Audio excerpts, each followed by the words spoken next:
Hello and welcome back to Media Studies Live. I'm James Brown. Hopefully not garbled this time.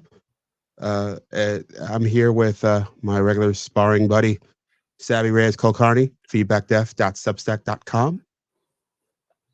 And Feedback Def on YouTube also. What do you got cooking on YouTube? Oh, I just a couple things. I just posted some long form music discussions. I was talking for like a fucking whole hour straight about Ronnie James Dio, Black Sabbath, Rainbow, the band Dio, heavy metal icon. And then I started a new series with a good friend of mine who's a theologian. So we talk about spiritual matters. I'm about to start a series with a former editor of mine who is a Frank Zappa fanatic and is like super opinionated. He's been canceled before. He plays drums. He thinks the Grateful Dead are pussies. He just like unleashed all this. I was like, dude, we got to do a show. So I'll be doing that sometime soon. I have a ton of other stuff. I have a long form video in the works. Do the white Karens that run music journalism have jungle fever? I think I've mentioned this before. That's the sensationalist clickbaity title. That's in the works, and yeah, so a lot of stuff. I also have a theologian, spiritual series in the works as well, and I'm doing more work on third places, not home, but third places, those places that we share, public places. In most cases. I heard your first clip of that, or your most recent one, and I realized I don't have a third place anymore. For years, I haven't had one, so it's troublesome. I think most of us do not have third places. I think that most of us yearn for them on some level. They yearn for a place that, it's the Cheers thing. It's where everyone knows your name. Where you can just walk in, you can grab a coffee, you can grab a beer, you can go bowl a game, and people know you, they recognize you, and you can have moments of empathy for them and have them for you. Well, it's troublesome that I wasn't even aware enough to be troubled that I haven't had one since 2020. Terrible. And I think that's true of most Americans. Like it didn't even occur. I'm troubled that I wasn't even troubled. You know what? Now that I think about it, I kind of do have a third place though. I pick my daughter up from kindergarten twice a week, every week. And on one of the days, I get to hang with the dads. And then on the other day, I get to hang with the moms. And that's basically we just chit chat for an hour while the kids run around. So that's kind of a third place. And for our viewers and listeners, give me a thumbs up or a comment. Make sure that we're coming in clearly. I was garbled earlier. I apologize for you guys who came back. So let me see if it's I should be able to check it on my phone. Yeah. So we're gonna check that real quick, and then we're gonna get going. Yeah, let me find you. Here we go. Let's see. Can you say something? Onomatopoeia. Sounds ABC. Good. Sounds good. All right. We're going to get rock and rolling. And I think we begin with a clip. Lex Fridman, he interviewed Tucker Carlson. This caused all sorts of waves. He got a lot of names hurled at him because of Tucker largely, and because of his recent visit to Russia. But I don't find the interview itself all that interesting. There were moments that I enjoyed, and I found some of the discourse really interesting. But as a larger thing, other than a piece of candy, a piece of content that we can, devour and enjoy and move on from, I didn't find it all that remarkable. What I did find remarkable is what Lex said prior to the content. Much like Tucker and Vladimir Putin, the preamble is way more interesting than the actual content because it says a lot about where we are and where we aren't. in terms of media, in terms of culture, and in terms of how we do things like Sabby and I are doing right now. We are creating a piece of content. This is not an adversarial piece of content, at least not from my perspective. But there's a wide belief that every piece of content must be adversarial. And that's what Lex is going to share with us.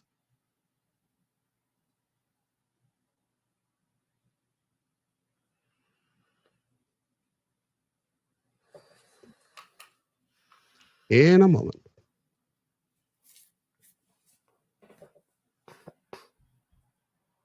Please allow me to say a few words about the very fact that I did this interview. I have received a lot of criticism, publicly and privately, when I announced that I will be talking with Tucker. For people who think I shouldn't do the conversation with Tucker, or generally think that there are certain people I should never talk to, I'm sorry, but I disagree. I will talk to everyone, as long as they're willing to talk genuinely in long form for 2, 3, 4 or more hours. I will talk to Putin and to Zelensky, to Trump and to Biden, to Tucker and to Jon Stewart, AOC, Obama, and many more people with very different views on the world.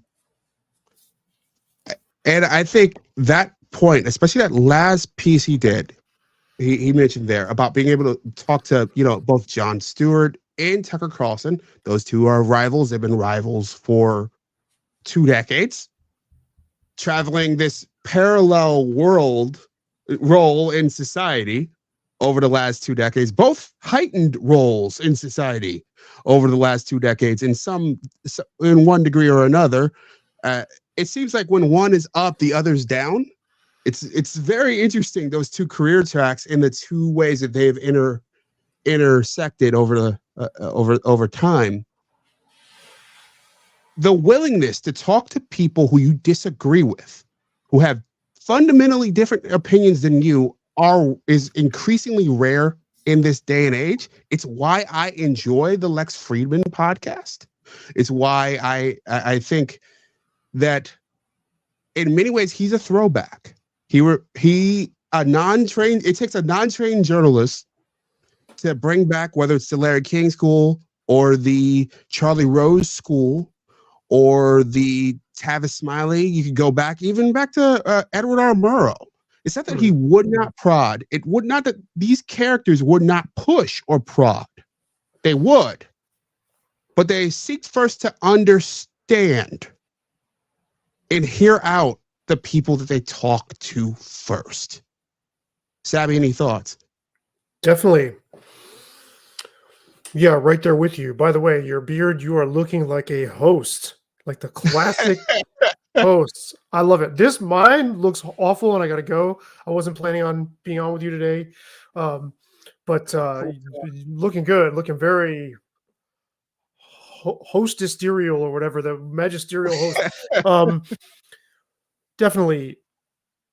I wasn't aware that Lex was catching flack for doing this. That surprises me from what I would expect from his audience, or maybe it's not from his audience. But it is interesting that probably anybody would get it from multiple sides, right? For speaking to any figure. So the people who are the people who are opposed to your sort of ideological angle are going to give you a hard time. But then the people who are leaning your way but go further than you probably wouldn't like it either. I always want anybody I agree with in an interview to not realize I agree with them, because I want anybody I interview who I admire or whose views I'm on board with to walk away feeling like, man, that felt like a fucking cross-examination. What the fuck? So I'm coming at it from a different, and I also want every interview subject to walk away feeling challenged, but in a way that they feel good about. That they're like, oh wow, that was like, they don't feel demeaned or disrespected, but challenged. Lex is getting at that in what he said, but I don't think he has the pitch arsenal to throw curveballs and changeups in a way that yield a really fruitful discussion. Go on. Well, so full disclosure, I was working PR briefly for a musician artist who. So I've emailed the Lex Fridman podcast because this musician wanted him to know that he was an admirer and he maybe wanted Lex to at least hear his song or consider playing it. And I admire Lex for being curious and for being open to talking to a range of subjects, but I don't think he has the. It's odd. I think Joe Rogan is a more reliably curious and open mind than Lex is. Lex kind of filters those conversations through his through the framework of his training as a scientist. And I find that ultimately limits. He brings interesting things to the table because of that, like recent when Sam Harris was on with him, they're talking about consciousness and stuff, but it doesn't extend beyond that for me. Whereas Rogan is less pretentious, and I think Rogan is a messier interviewer. And I've complained to you before that I think can be sloppy. Sure. Can be. Sometimes he's amazing, but he doesn't bring the same consistency of preparation that I would like to see. So he ends up empowering his accusers of him being just a doofus who he ends up muddying the waters by not being precise. But because he doesn't have these imposed barriers on his thinking, he is much more free to roam with people. So I don't think Lex, he doesn't throw the pitches I like. I equate interviewing to pitching, and you got to change your pitches and you have to change your arm angles too. Like it's a very guileful, there's a lot of guile involved in this. And I want somebody to open up, but feel great and also feel like, man, this guy was really pushing me, but I'm walking away feeling good. I want them to walk away. I don't want to give them the opportunity to stay within the same rhetorical trench that everybody gets into who speaks publicly over and over and over and over and over. They say the same types of things. I want to get them out of that so they have to map out a new neural pathway to answer my questions and to be like, wow, that was really, I got out of myself a little bit. That's what I ideally want. For me, it depends on the type of interview. You don't, I've done lots of very, very short interviews. And as a daily news reporter, you jump in and you get in a scrum many times. You have one or two questions and you can knock someone off. You try to knock them off their spot, which I think is sort of what you're getting across with the neural pathways description that you were sort of describing there, where you want to push them or throw something at them that's unexpected so that they can hopefully open up. The trouble is, I don't think that what most people are expecting are what I am describing there, or what you're describing there, or what Lex is describing there. Most people want, especially, and I think he goes on to explain this pretty well, especially when it's someone who they are not politically aligned with.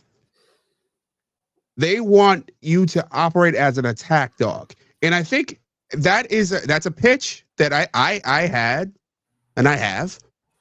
I'm certain that you have it. I'm not sure Lex does. Rogan, I've every once in a blue moon has trotted it out. But that's the expectation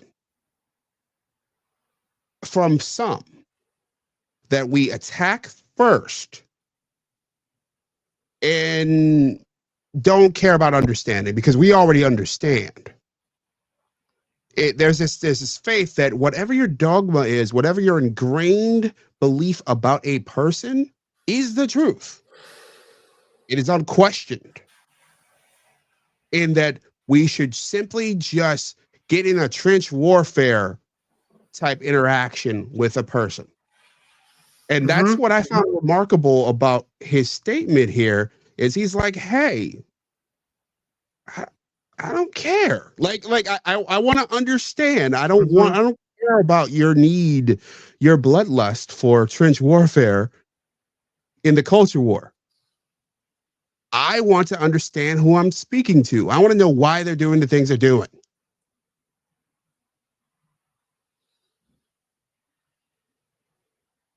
Yeah, he doesn't want to do that, which I think is laudable. But I don't think he has the. So he's more of an agreeable personality. He doesn't have the switch to go from that to pushing back. Sure. And so he doesn't really. Somebody can go on there and just kind of say whatever they want, and he'll just. Yeah. Here's what my feeling about that, and I totally agree with you. But we allow that pass for people who, and when I say we, I mean the royal we. I don't mean everybody all the time. I've listened to Joe Biden get in interviews and say things that were blatantly false. I heard Alexandria Ocasio-Cortez a few days ago say that there was no migrant crisis, that it was totally made up, despite the fact that the mayor of the city in which she represents literally declared a state of emergency. He's cutting daycare funding. He's trying to find billions of dollars to take care of all these people. But hey, there is no migrant crisis. All right. And she was not checked. All right. We're not checking everyone for being wrong or saying something that is wrong. We're only checking people, as Lex explains, when you have a partisan interest in doing it. Yeah, when you have a partisanship. Yeah, when you have a partisan's bone to pick. And we're writing from that perspective all the time now.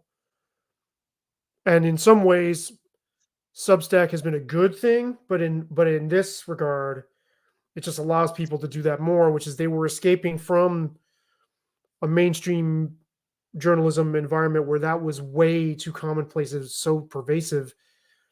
So it's really hard to find people who don't do that. I'm just a fan of not broadcasting your position right off the bat in the service of a fruitful exchange. I like to play devil's advocate a lot. And so he is just more like, I'll just go soft on people. You know what I mean? Fair. I'm in it just as much to challenge myself as I am the other person.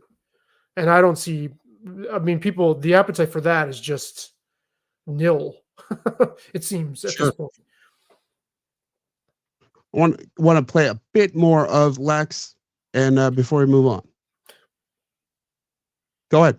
Well, I was going to say, I love the image of you. I don't know how much your audience knows this. You've mentioned this before, but that we all have that like TV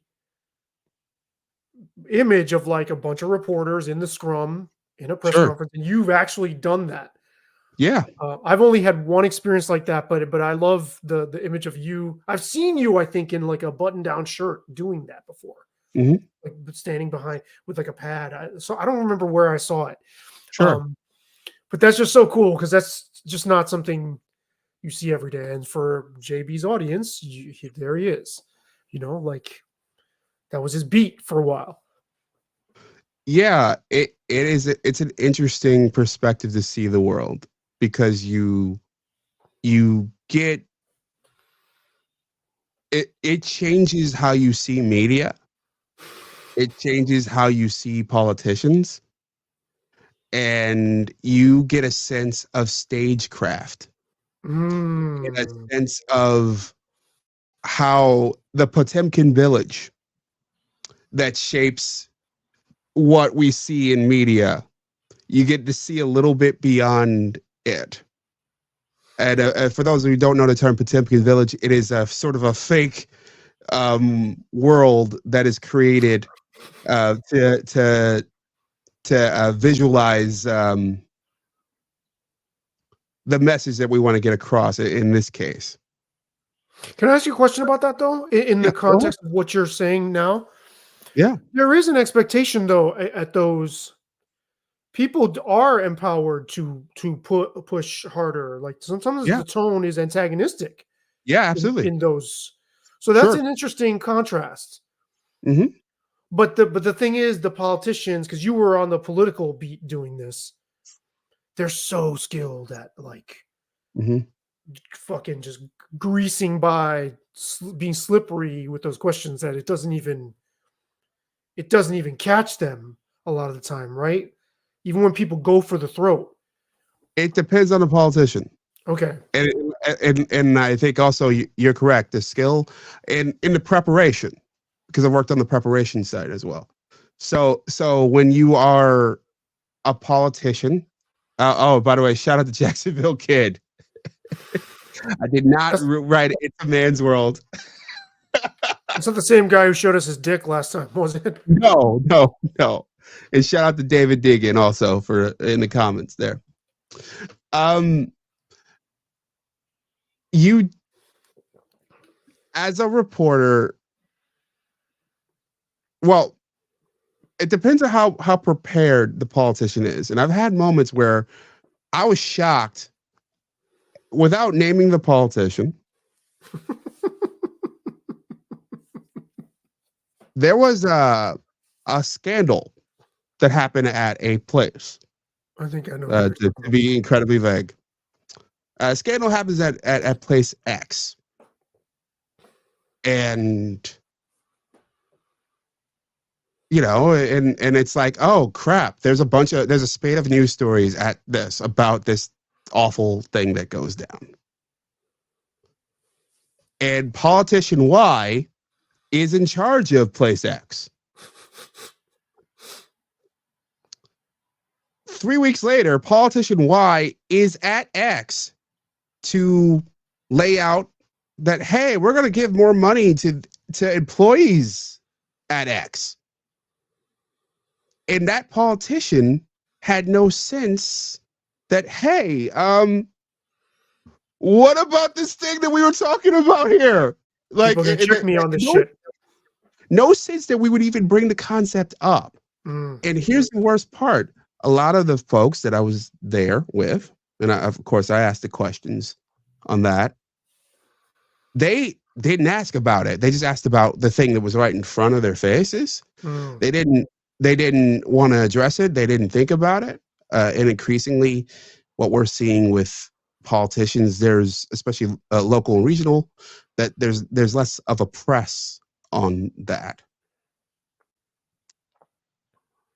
And this person was entirely flabbergasted. It was like, why would you ask about this thing that happened here where I'm standing right behind me, like less than 30 feet away? And they were pissed, probably, right? They were not happy. They weren't happy. And their people were less happy. Is this? And I worked for a pretty influential, place. So they didn't want the people who would listen to me every day to think about that. They thought that it was over because it was a couple weeks ago. And as a reporter, it is your responsibility that when you don't have an answer for something and you have a shot at the person who might have an answer, who you gotta ask the question. And you gotta keep digging, and you gotta talk to people and try to get closer to the truth. And there's a big growing expectation that just doesn't happen. This isn't the person that I've joked would have you at the bottom of a river, is it? No. No. And that person would not have been as composed handling that question. No. No. Uh, um. Actually, I think that person might have handled it better Okay. based on the interactions. Yeah. Keeping it vague there for the moment. Yeah, because you never know whether the person I'm talking about, you never know whether you're going to get a chance to interview them again. Yeah, Which I you think would never be know. Amazing. Yeah. Right. Yeah. So, yeah. Broadly, in these moments, what you get is sort of sometimes a one-on-one, and sometimes surprising one-on-one. Like one of my happiest moments is when getting to ask. Is that I was the only person who went to this random thing that Senator Gillibrand went to, and I asked her about UFOs. Whoa. What? Why did that come up? I mean, how does that have Because anything to she do with did. it? Because all right, so she's on the Senate Armed Forces committee, Okay. and you when you know you're going to have a shot at a politician, you want to dig into what they're doing and what they're thinking about, what they're working on, and um, and I saw that she was on this Armed Forces committee and that she spoke to Congress a few weeks before she was back in town here in Rochester.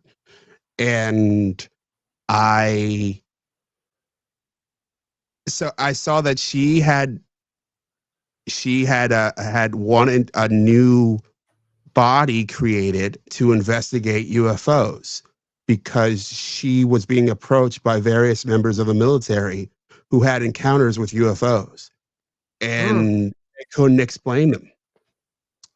And so she said, "Hey, I'm going to create this thing." And then she did an interview with some random magazine talking about like, "Hey, we need to do this. We need to protect our armed forces people because we don't know whether these UFOs are real or are they on are these objects on Earth and created by people on Earth who with malevolent intentions, or are these from another planet? Either way, we need to know." She said that And explicitly? yes, Okay. yes, yeah. So yeah, we had about a 10-minute conversation on UFOs. Okay. So she was receptive. I can see why she Oh would yeah, be. Okay. oh yeah. She was jacked about it because nobody asked her about it, even though she was she had this it's pretty easy to get access to Senate packets and congressional packets and on down the line, Assembly, State Senate, City Council, Monroe County Legislator, town councils. You can find this information. It's public information in most And cases. how far back archived does it go? It pretty much indefinite. So I can go find that same Yeah. Gillibrand Yes. packet of what she released to the. When you say packet, are you talking about? Meaning these are uh, um, uh, these are parts of potential legislation, proposed legislation, minutes of conversations that are public. You could go back and get them. And if you can't get them, you can request them. It's what foiling is. And foiling is not a difficult process either. Like you can learn how to do it pretty easily. Okay, that's going to come in handy. I can tell you why later. Sure. Yeah. So yeah, it's sort of being prepared, digging into who the person that you're going to talk to first, being ready to to take notes and actually have active listening. That's the other problem that I noticed in these scrums.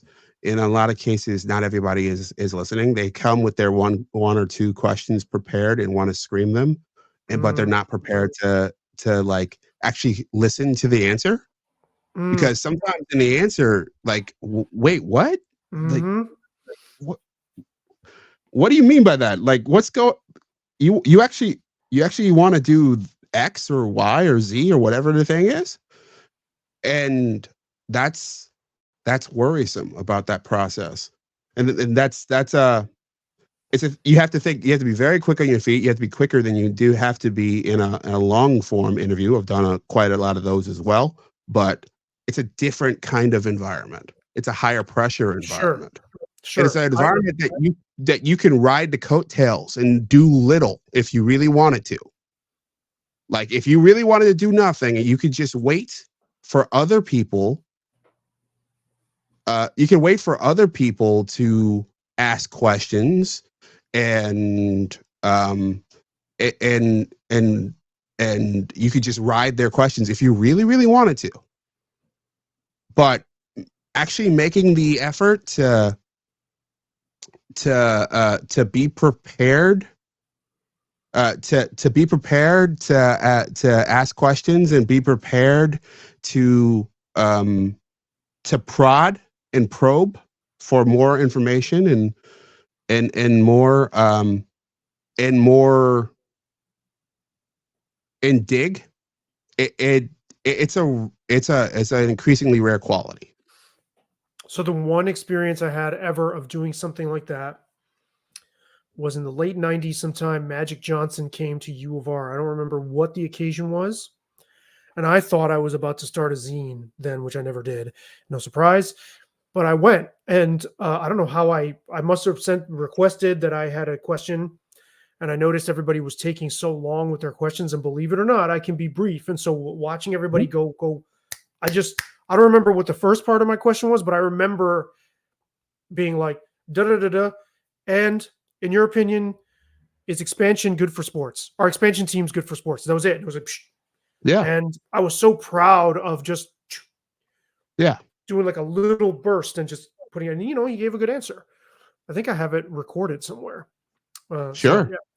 But totally different. Yes. I can completely appreciate what you're talking about just based on that one experience.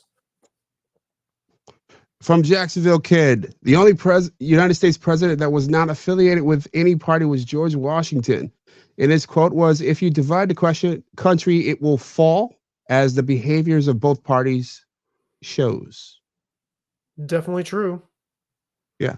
Shout out to Jacksonville Kid. Burning up the comments right now. Reunify Jacksonville.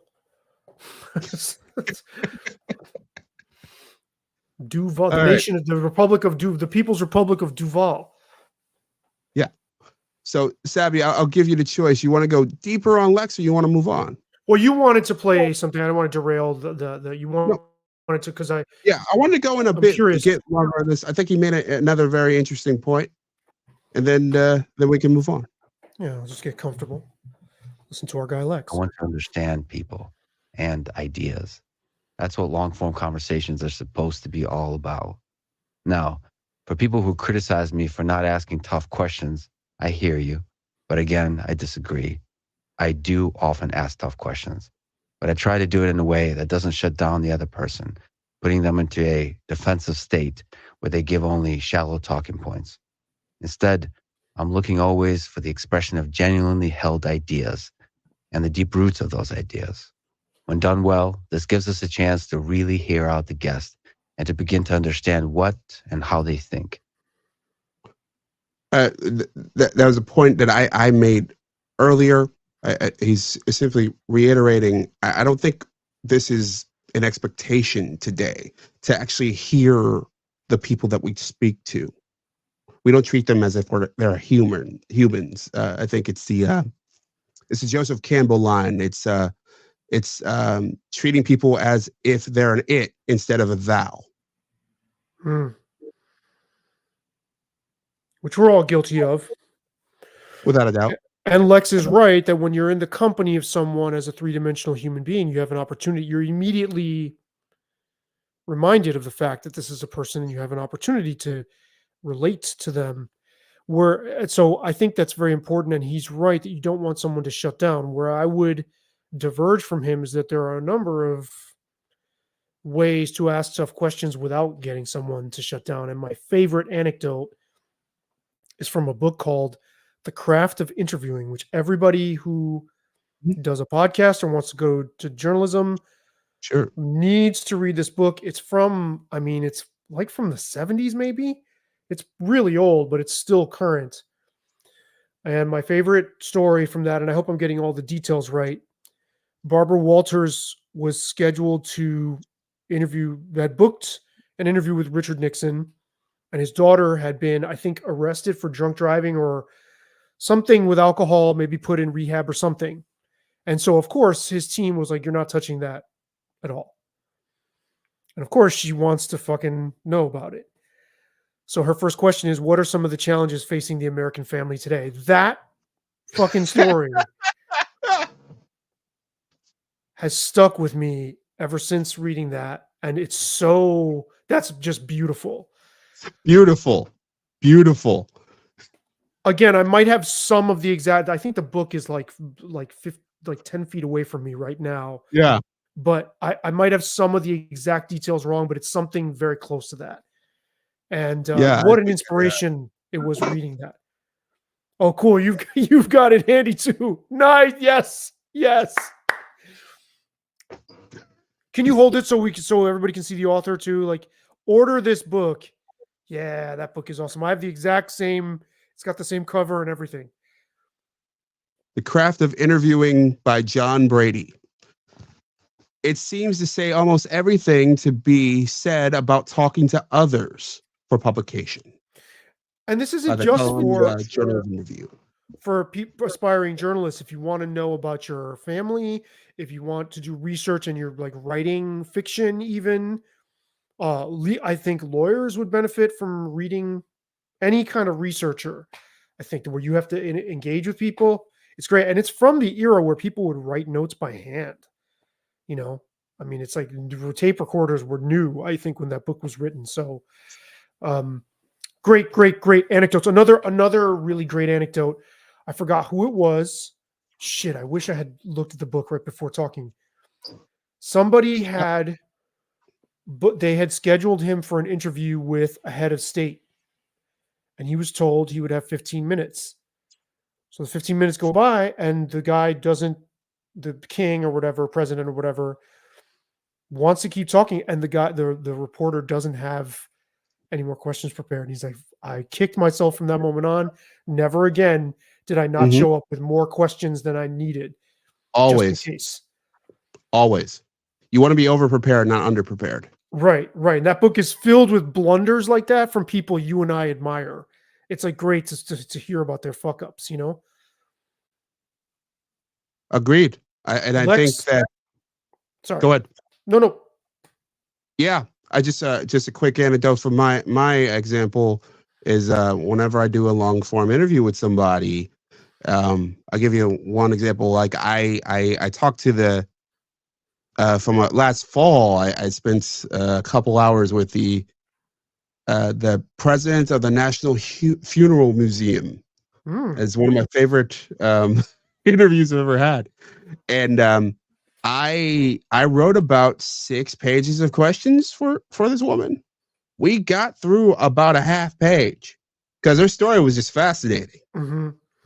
And but it comforted it as an interviewer. It made me more comfortable to know that I had a bunch of places I could go if I needed to go.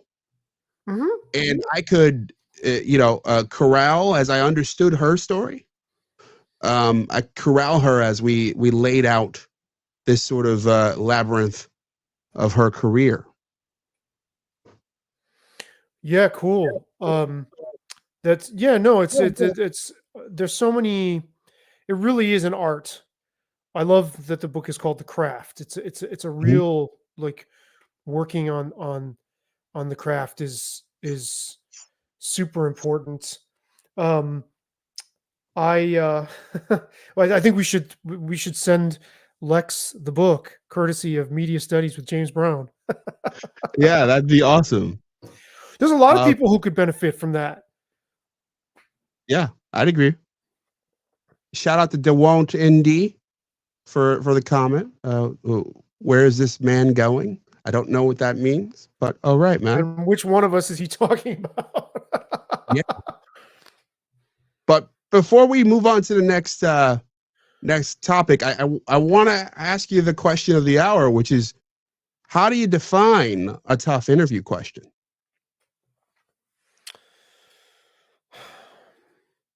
That's interesting because I started an interview once right off the bat saying, I'm going to ask you some tough questions. Came in with a high heat. Mhm. And I guess it would be something that the interview subject understands is that you're like turning the heat up on them. It's like a fastball up and in. To that, they're gonna be like, well, okay, like you're coming in hot, kind of a thing. Maybe not even antagonistic, but just like, I'll give you an example. I interviewed the drummer from the band Los Lobos, Louis Perez.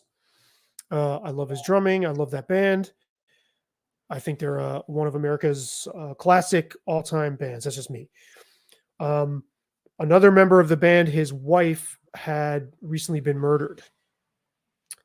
And I started the interview. I don't remember what I asked, but I started on that subject. He was like, whoo. He's like, whoa. Like, so that's a tough question. Something that is like, you're not disguising, you're diving right into, and usually pretty direct, I think. A difficult subject. What do you think? I think it's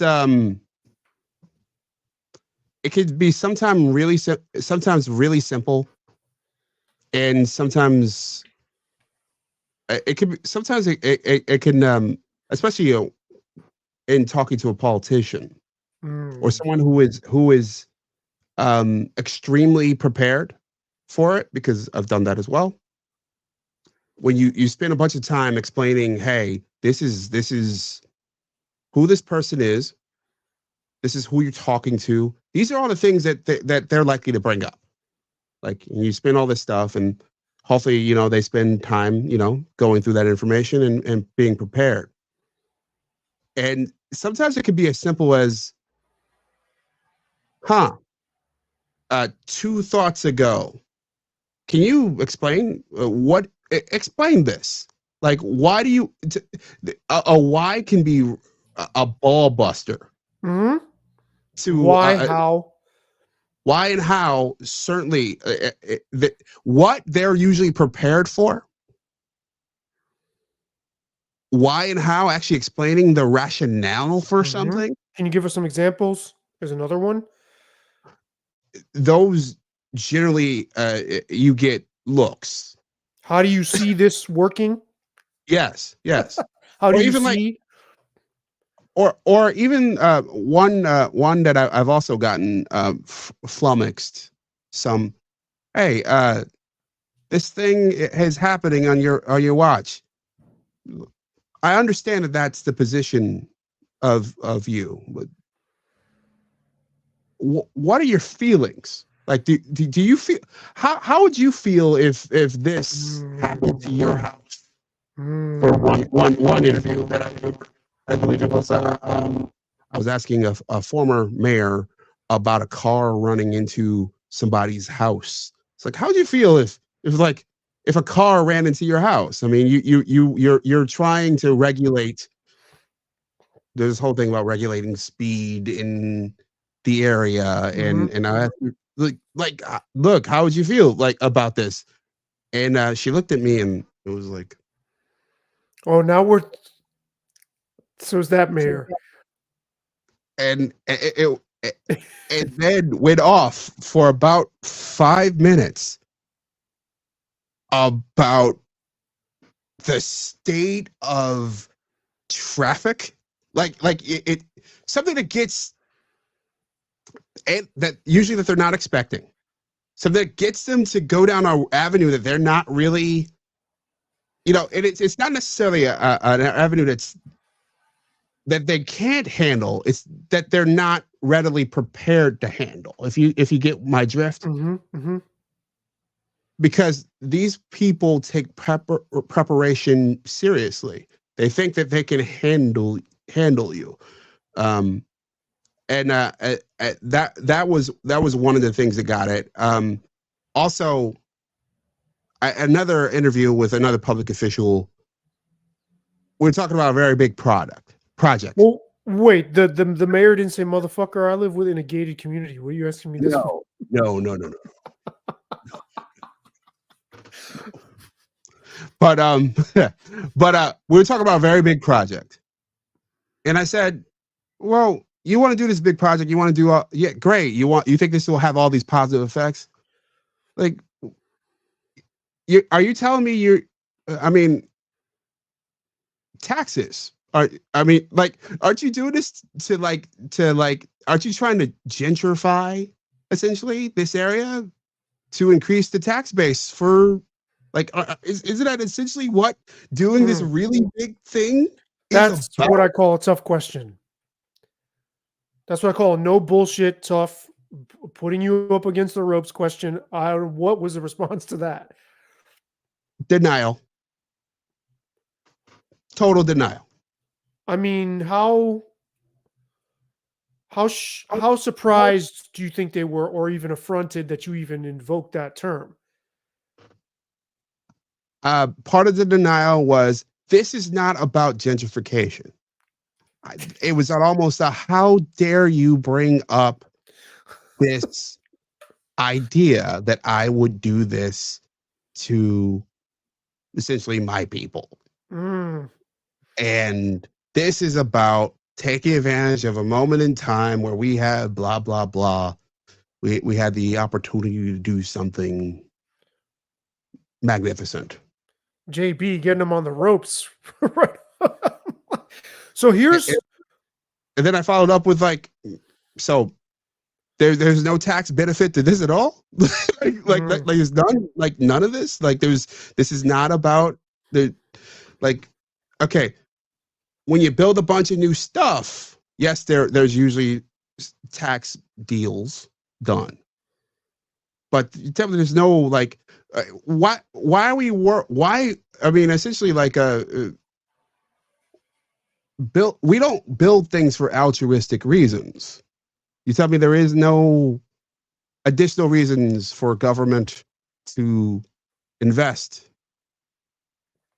And then that took a long pause. And then went back to this is not about gentrification. Wow. Man, I wish I'd seen that. That would have been funny as shit to watch. Yeah. There's a something I do a lot is I'll ask a tough question, but wedged into someone else saying it, so that whatever heat they feel is not directed at me. So what I'll say is so someone comes up to you, or you can even identify who those parties are who are antagonistic to them.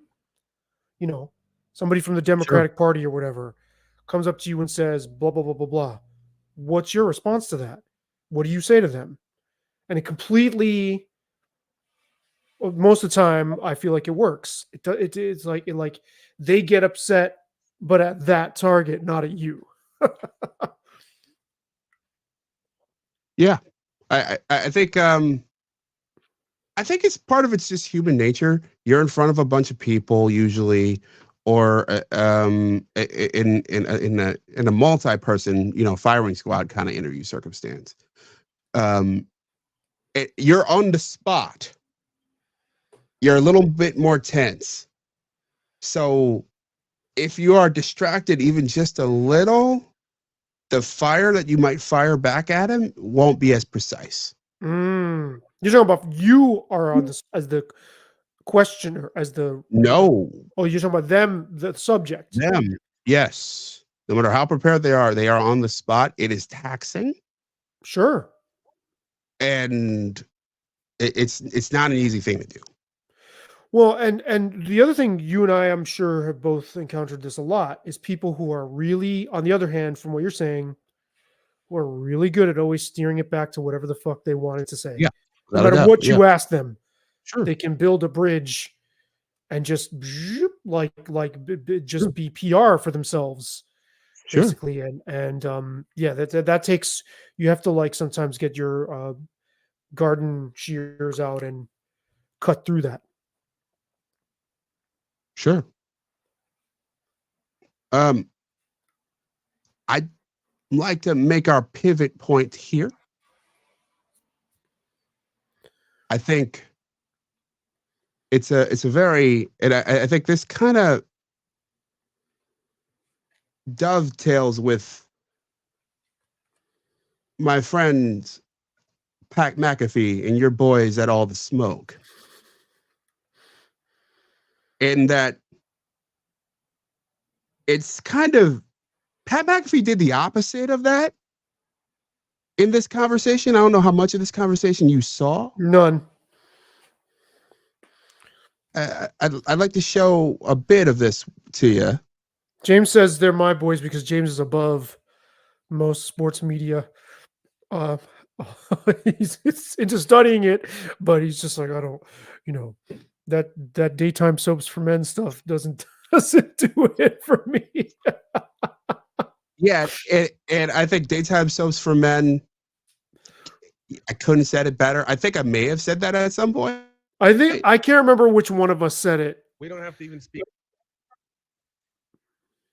I mean, it essentially is that. I mean, these are these endless conversations about, I think generally pointless subjects.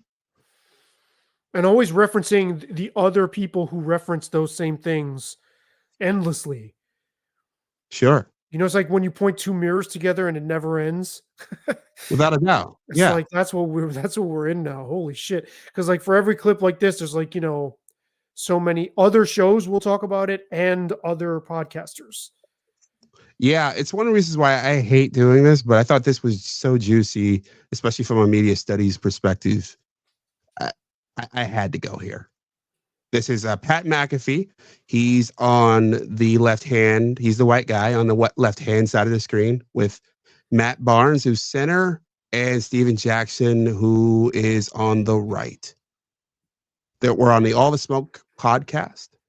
We don't have to even speak names, but you spoke a name and called out someone a suit. I mean, the courage to do that, and you got a lot of, you already had respect, but even more respect for doing that. Has there been any backlash, any conversation? Because like you said, there is a give and take and a tug between what people hung their hats on for years and made a lot of money, and what is coming and what it's going to be.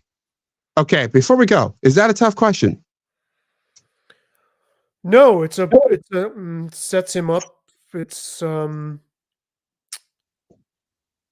sort of setting him up with some, not flattery, but it's kind of like greasing this wheel a little bit, I think. Didn't that sound that way to you? I think he did. He sandwiched a tough question in between. Mm. All right.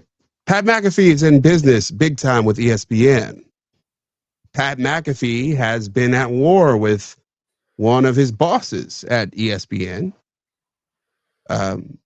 His name is Norby Williamson. He is a legendary figure at ESPN. James Andrew Miller, who literally wrote the biggest book on ESPN, those guys have all the fun, said that the world could end and there will be cockroaches and Norby Williamson will still survive at ESPN. This guy he has survived every reconfiguration, every layoff group.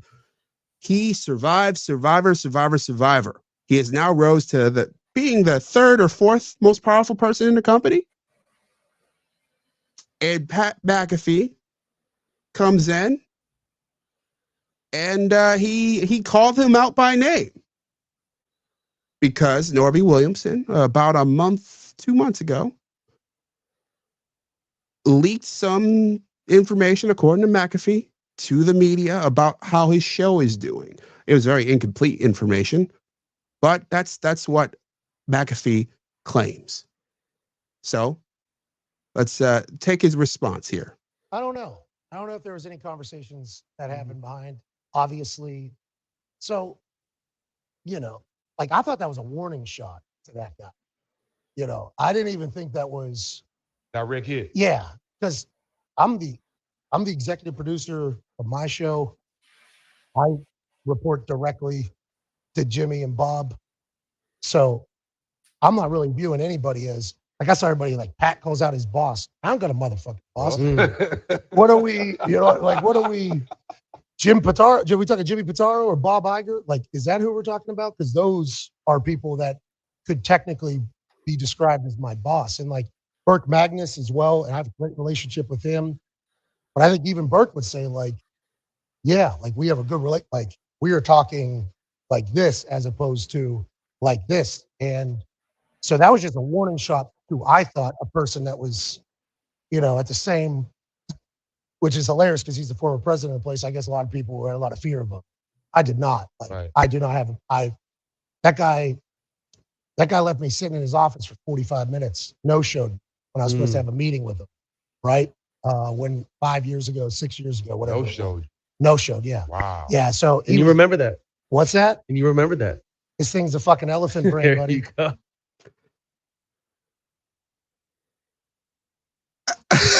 Okay. One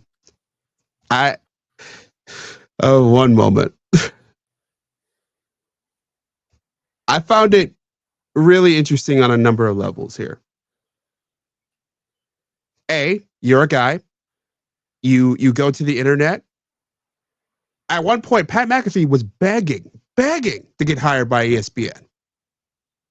This is well before his ascension as like one of the hottest commodities online. Yeah. Yes. Begging to be, let me call Monday Night Football. I am an internet star. Let me, I could save it. Please, begging. What are you basing this on? Like his own statements? Okay. And reporting on it. Okay. All right. So we have both reporting, and we have McAfee admitting that, hey, I wanted to call Monday Night Football. They were looking for Monday Night Football hosts. Monday Night Football was a mess. That's why they spent a mint on Troy Aikman and Joe Buck, and just sort of imported the Fox broadcast because the ESPN was terrible at Monday Night Football, and he thought he could save it. And this was before, obviously, as you said, before his crescendo as a YouTube host. And then you get to a point where you are given nearly $100 million to come in and be the future of ESPN broadcasting. And one of the guys who totally rejected you, who humiliated you, left you in his office waiting for 45 minutes, is now calling you out in the media. Well, didn't he think that he leaked details that's what like to undercut the show? Yeah. Well,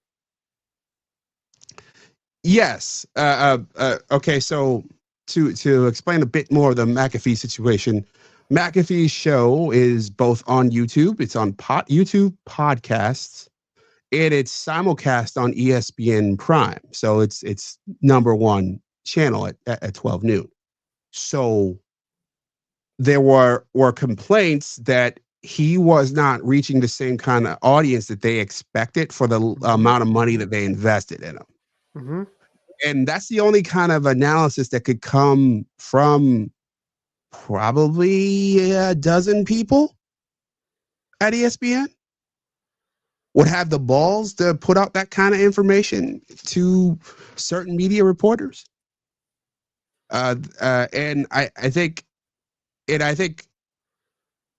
when you have someone making so much money, to have the guts to do that, in, which, I mean, it embarrasses your bosses who made this massive investment in him. It endangers your job. I was going to ask you, how does it benefit whoever said that? Well, the idea is that Norby's the king of SportsCenter, which McAfee replaced, and which is something that sort of still exists on a certain level. but it's not as strong as it once was. It's not, I at one point, watched it ridiculously, a ridiculous amount. Why would you? You can find the highlights on social media. Mm-hmm. And there's no fundamental need for it.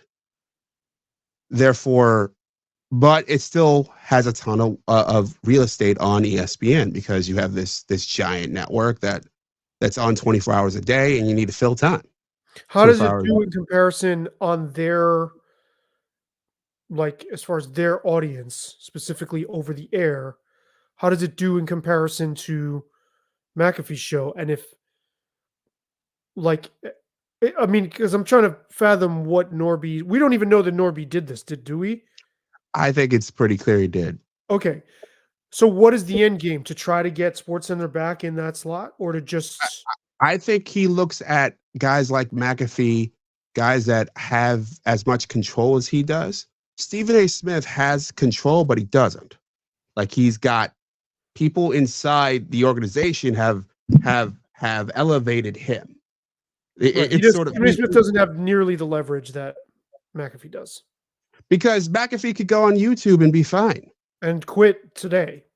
And have $100 million deal with Another one. FanDuel or DraftKings. He had one with DraftKings, I believe. Right. And he could get another one tomorrow. Like, it's Stephen A. walking away. Yes, he has a podcast. Maybe, but McAfee's done it. Mm-hmm. Right. Yes. All right. And I think there's a big difference there. He can walk away. He owns everything. His show will look different. He pays his producers. Like he brought his producers with him. He brought his cast of characters with him. He brought his fans with him. So he can walk away and be unscathed. Maybe he can be better. Yeah, you sound like a robot. We understood what you said, but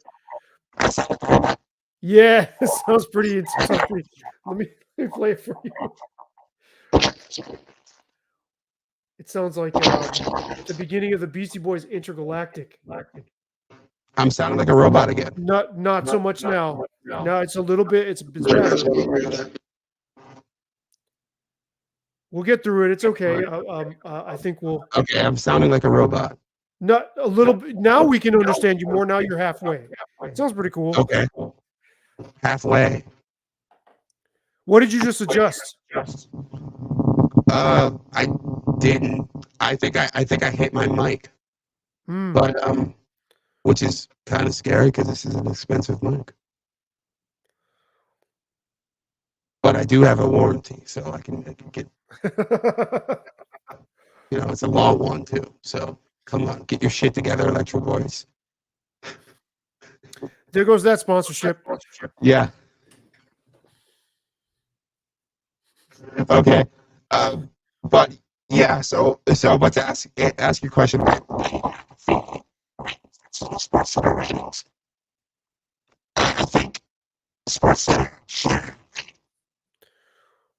rises and falls with the news cycle. Okay. So it's safer. It's just like it's a neutral. But it's not dynamic or anything. I think at times it'll do better. At times it will do worse. Okay. There's no right answer, and you end up with an average just in the middle. And it looked like from that information that was leaked that they focused on the negative of McAfee, not the positives. Okay. The positives is that they gained a bunch of demos and lost a bunch of demos too. So that's what happens when you transition to a new show. Okay. Hey, why don't you try muting your mic and unplugging and plugging it back in? Now it's back to really robot. I could understand what you were saying, but it's like MF Doom up in here. MF Doom up in here. I should have talked about Mos Def as MF Doom.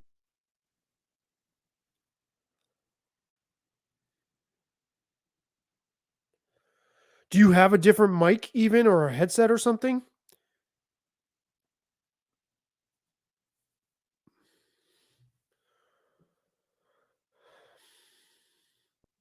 Of course, I have different mics. Can you hear me now? Yeah, it's still an issue, and like the further back you get from it, the more intense it is. Yep, yep.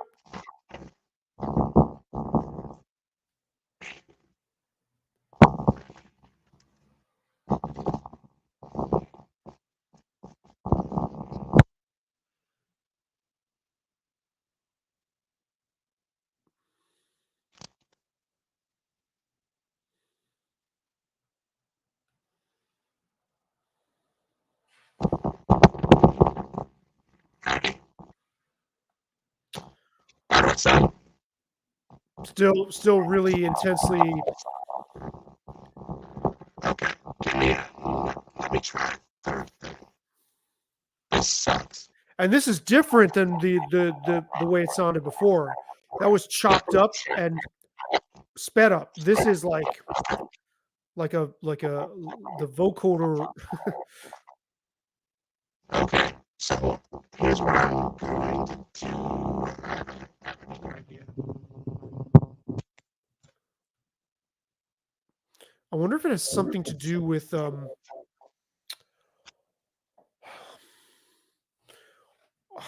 don't know. Yeah, I can't think really.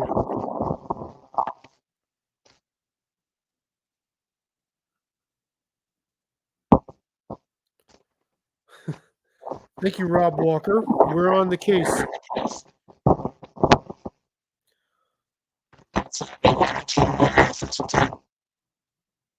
Yeah, sure. I'm going to tell the story of the time I had an anxiety attack while doing an interview at an interview subject's house. It was for a local seniors magazine that gets printed up and put in the supermarkets here. It's called 55 Plus. And I was interviewing this super interesting guy who taught classes. We have a senior classes facility here. I forgot the name of it. And they taught a lot of interesting classes like Arabic and local history. I mean, it was like really, really cool stuff that people would come in the daytime and check out. And I did a piece on this guy who would do these local tours of like historic mansions and stuff like that. And I went to his class and I went to his house to interview him, and I had this anxiety attack where I thought my heart was going to stop. And so I start freaking out inside. I'm going, I'm sorry, I'm having a bit of an issue. And he gives me one of his beta blockers, which Wow. I take. Now Wow. you sound great. Now you sound great, by the way, which I take. And my mom, who's a nurse, scolded me after. I was like, Jesus Christ, Sabby, you can't be taking people's medication. So I take the beta blocker and I do the interview with him. I finish the interview lying down on his couch while he's sitting in a chair. And that's my Woody Allen moment. Wow. Yeah. Well, dang. Thanks, Rob. Yeah. I'm glad you're here, Rob. Yeah. I can actually talk again. Rob, you're hired as the media studies tech. Yeah. But yeah, that really is. happened, and it was hilarious to me even while it was happening. Okay, so all right. What was his reaction? He was totally cool with it. So, well, I could give you a beta blocker. And I thought that over, and we talked it over, and ultimately I decided. I mean, he said so. He told me that he took them for public speaking. They were a really low dose, and whenever he got like nervous before public speaking, he would take them. So it was prefaced with that, and I felt fine afterwards. But yeah, there I was on my back, continuing the interview in his apartment in this high-rise building on East Ave. Wow, that's very cool. And then when I went to his class to listen to it, so prior to that happening, I interviewed him before his class, and there's all these other seniors in the class, and all of a sudden he stops talking And he goes, "Oh my goodness, I just forgot what I was going to say. I like, am I having a stroke or something?" And we go, and I'm like, "Are you sure you don't want me to get somebody?" We go through with the interview. Then he teaches the class, and I'm sitting in his class, fucking white knuckling it, thinking, I don't know if this dude's about to have a fucking stroke here, or whether I should get up and tell somebody, "Hey, this happened. You deal with seniors here all the time, just so you know." It was fine. We got through the class, nothing happened. But so there was 2 events like that. The first one was scarier because the other one, even though I was scared, I've had an anxiety issue since 1993 from smoking too much pot. And so I can be in it and sometimes think this is ridiculous. I know I'm not dying. I've been to all sorts of like I jokingly refer to it as my imaginary heart condition. And it's happened a lot on online interviews too, but I can power through it whenever it happens. I've never had to stop an interview other than this one time. But yeah, that really happened. I don't really have anything kind of remotely similar when it comes to interviewing people, except for one thing. Oh, there's only one. So I caught COVID last summer, and the symptoms hit me mid-interview. Damn. My heart was Yeah, you told me about this. and I was just so yeah. Yeah, this was and I was talking like this the whole time. I went and I rewatched it. I don't ever want to put all that out there ever again. You're frozen now, I am. Zabby. I am here. You're frozen. Yeah. So yeah, you're frozen. Yep.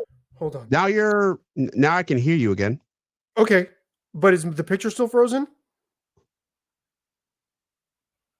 Yeah, but yeah, that's probably the freakiest interview circumstance I've had, which was sort of like my entire body was just like sweating. I was dripping wet.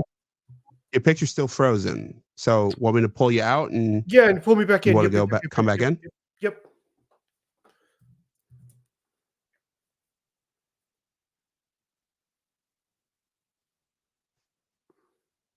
Damn it! It seems like every time we get okay.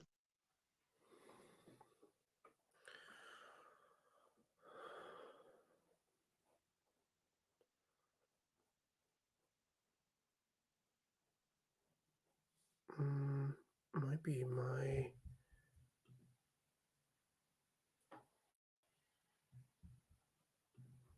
Okay, I'm back. How's that? Am I still? Yeah, no, you're back. Okay, it's too bad my guy wasn't there with one of his beta blockers for you. Yeah, man. That sounds horrifying. Yeah. See, when I have anxiety episodes, I imagine that's happening and it's not actually happening. Most of the time, my heart. But if I, God forbid, my heart started racing, that sounds really, really like that is my ultimate nightmare, actually, for exactly what you went through to happen. And I usually wear a Fitbit. I actually lost it the other day, but I usually wear a Fitbit. So it monitors my heart. And it's usually, I don't know, 70 something. It was giving me a reading as if I was running while I was sitting in this very chair. Kudos to you for finishing. Yeah. But I don't know that was the right choice, to be honest. I mean, well, it worked out. Yeah, it worked out. And also I feel like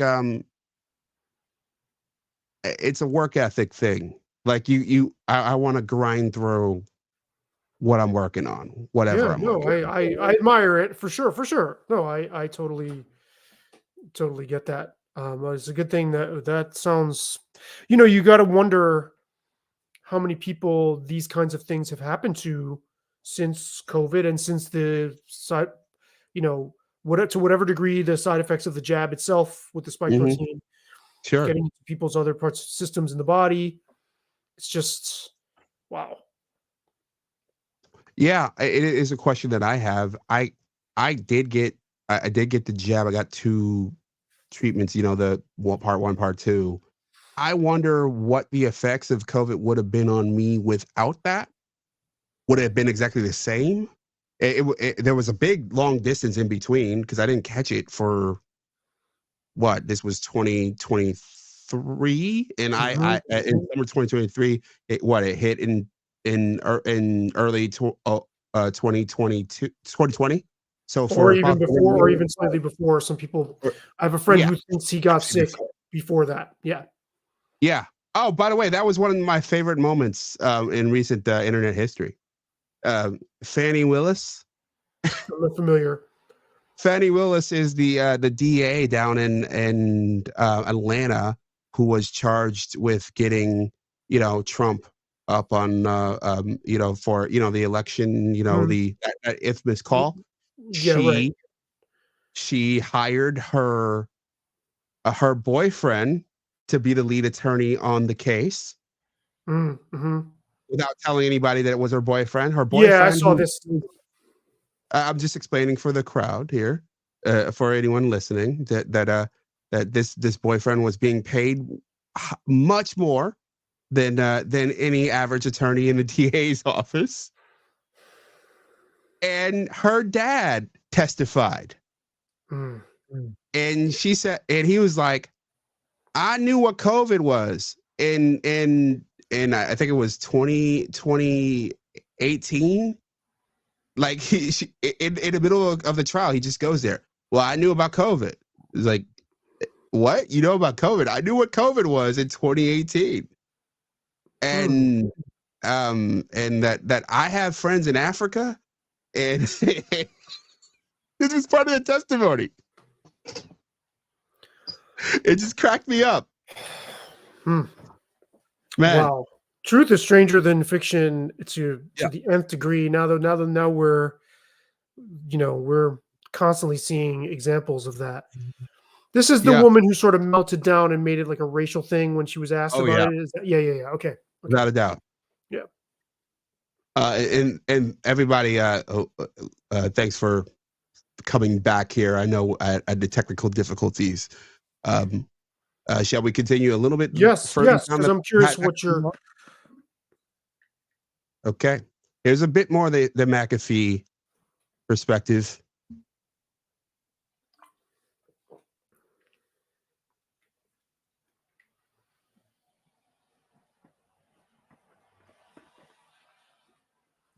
The face of white supremacy. I got everybody's. Yeah. And he also banned all my friends from coming on my show. So there was a ban of ESPN talent on my show on YouTube that came directly from him, which so much so that I started a hashtag ESPN stinks the day that everybody got banned from my show. It only trended for like 8-9 hours or something like that. And then that's the next day is when I met Jimmy Pitaro. Jimmy Pitaro called me and said, like, hey, how do we, what's the deal?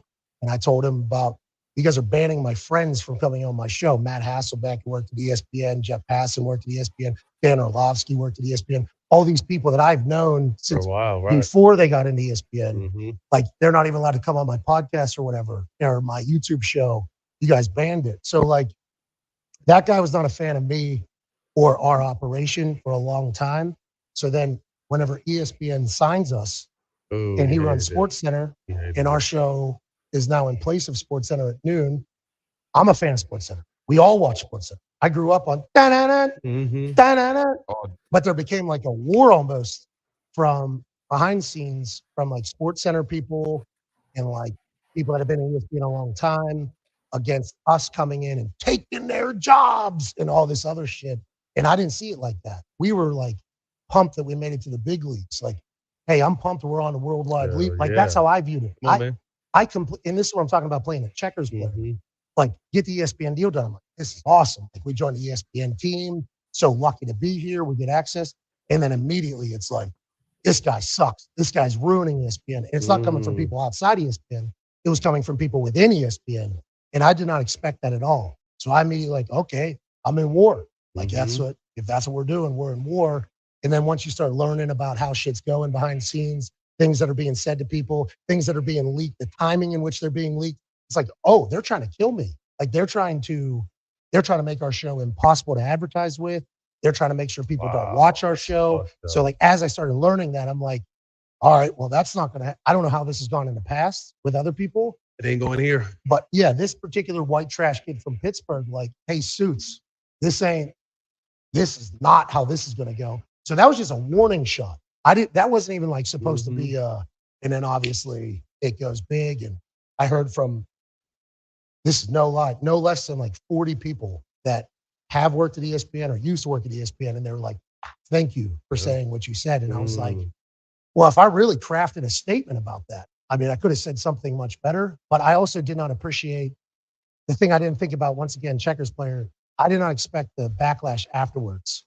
Like Burke Magnus just became the president of content at ESPN. I think he has a great vision for what the future of sports media should look like.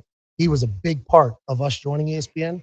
People were attacking Burke because it made him look sloppy because it's inside the building. Right. People were attacking Jimmy because it looked sloppy. And that was something that I did not think about. I was very apologetic about. Like, I didn't mean to take down my allies or make allies look bad in the whole thing. But I genuinely did not expect it to get as big as it did because I didn't think I said anything. It's like that crazy. No, you know kept what I it mean? real. Okay. There are two elements of this, and I can let him go from here, that I find interesting. Both Matt Barnes and Steven Jackson still collect checks from ESPN. They do it at the pleasure of several of the people that Pat McAfee has mentioned here. What do you mean at the pleasure? Meaning they could these are freelancers. They could be fired in a moment. Without, they wouldn't have to pay them out. They could just drop them. The fact that earlier we talked about the freedom that McAfee has. McAfee could walk away and be fine. This is now freedom on a much lower level employee, essentially, in Barnes and Steven Jackson. These are freelancers. They could bring on one of the biggest stars in that company to talk shit about a guy that they have to deal with.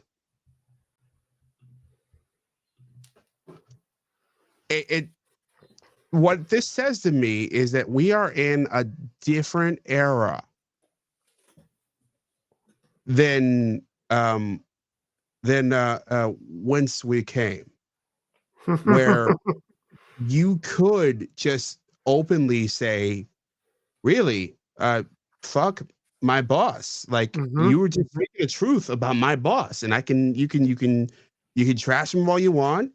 And we got our podcast over here. We're working with Showtime too, because if we lose ESPN, we're okay. So I find that fascinating. Any thoughts on that? No, other than the headline would be ESPN gets cucked.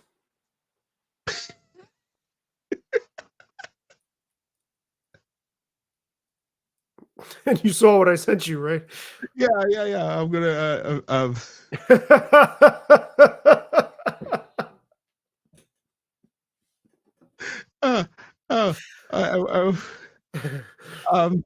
Yeah, no, it's. I mean, and you see this a lot. So this tone has been there for like decades in music.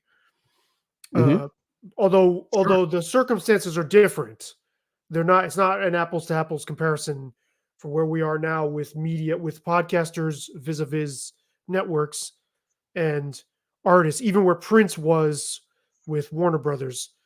But just this tendency to like sort of bite the hand that feeds. I understand McAfee feels he was done dirty. Maybe he was by one of the ESPN brass, and he's like, yo, what the fuck? And I understand he has all the leverage in the world. But my issue is more with Matt Barnes and Steven Jackson's tone. Like, they're not asking tough questions. They're just presuming that, well, he's the athlete and he's railing against corporate, so he must be right. Is their tone? Maybe in this Mhm. case he is right, and I absolutely think he had nothing to apologize. I was happy when he didn't apologize for what Aaron Rodgers said. I was very happy when Aaron Rodgers doubled down. Fuck you, Jimmy Kimmel, by the way, and the fucking whole posse you rode in on. Fuck them all.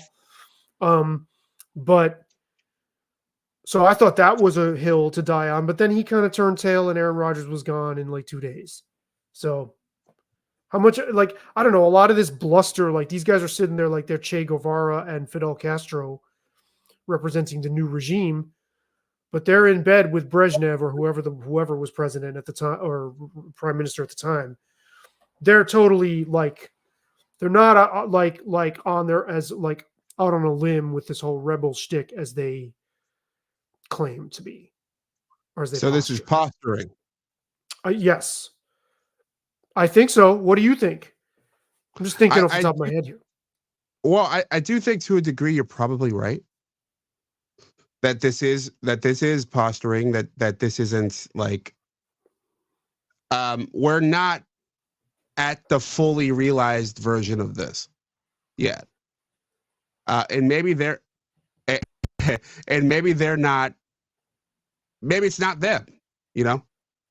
Maybe they're not the ones who are going to be the full-on representatives of this new system. Maybe it's a generation down the line. I think of someone who has spent a lot of time breaking down in recent months is Draymond Green and Draymond Green's relationships. He is in a more of a partnership approach with the media companies that he's worked with. He's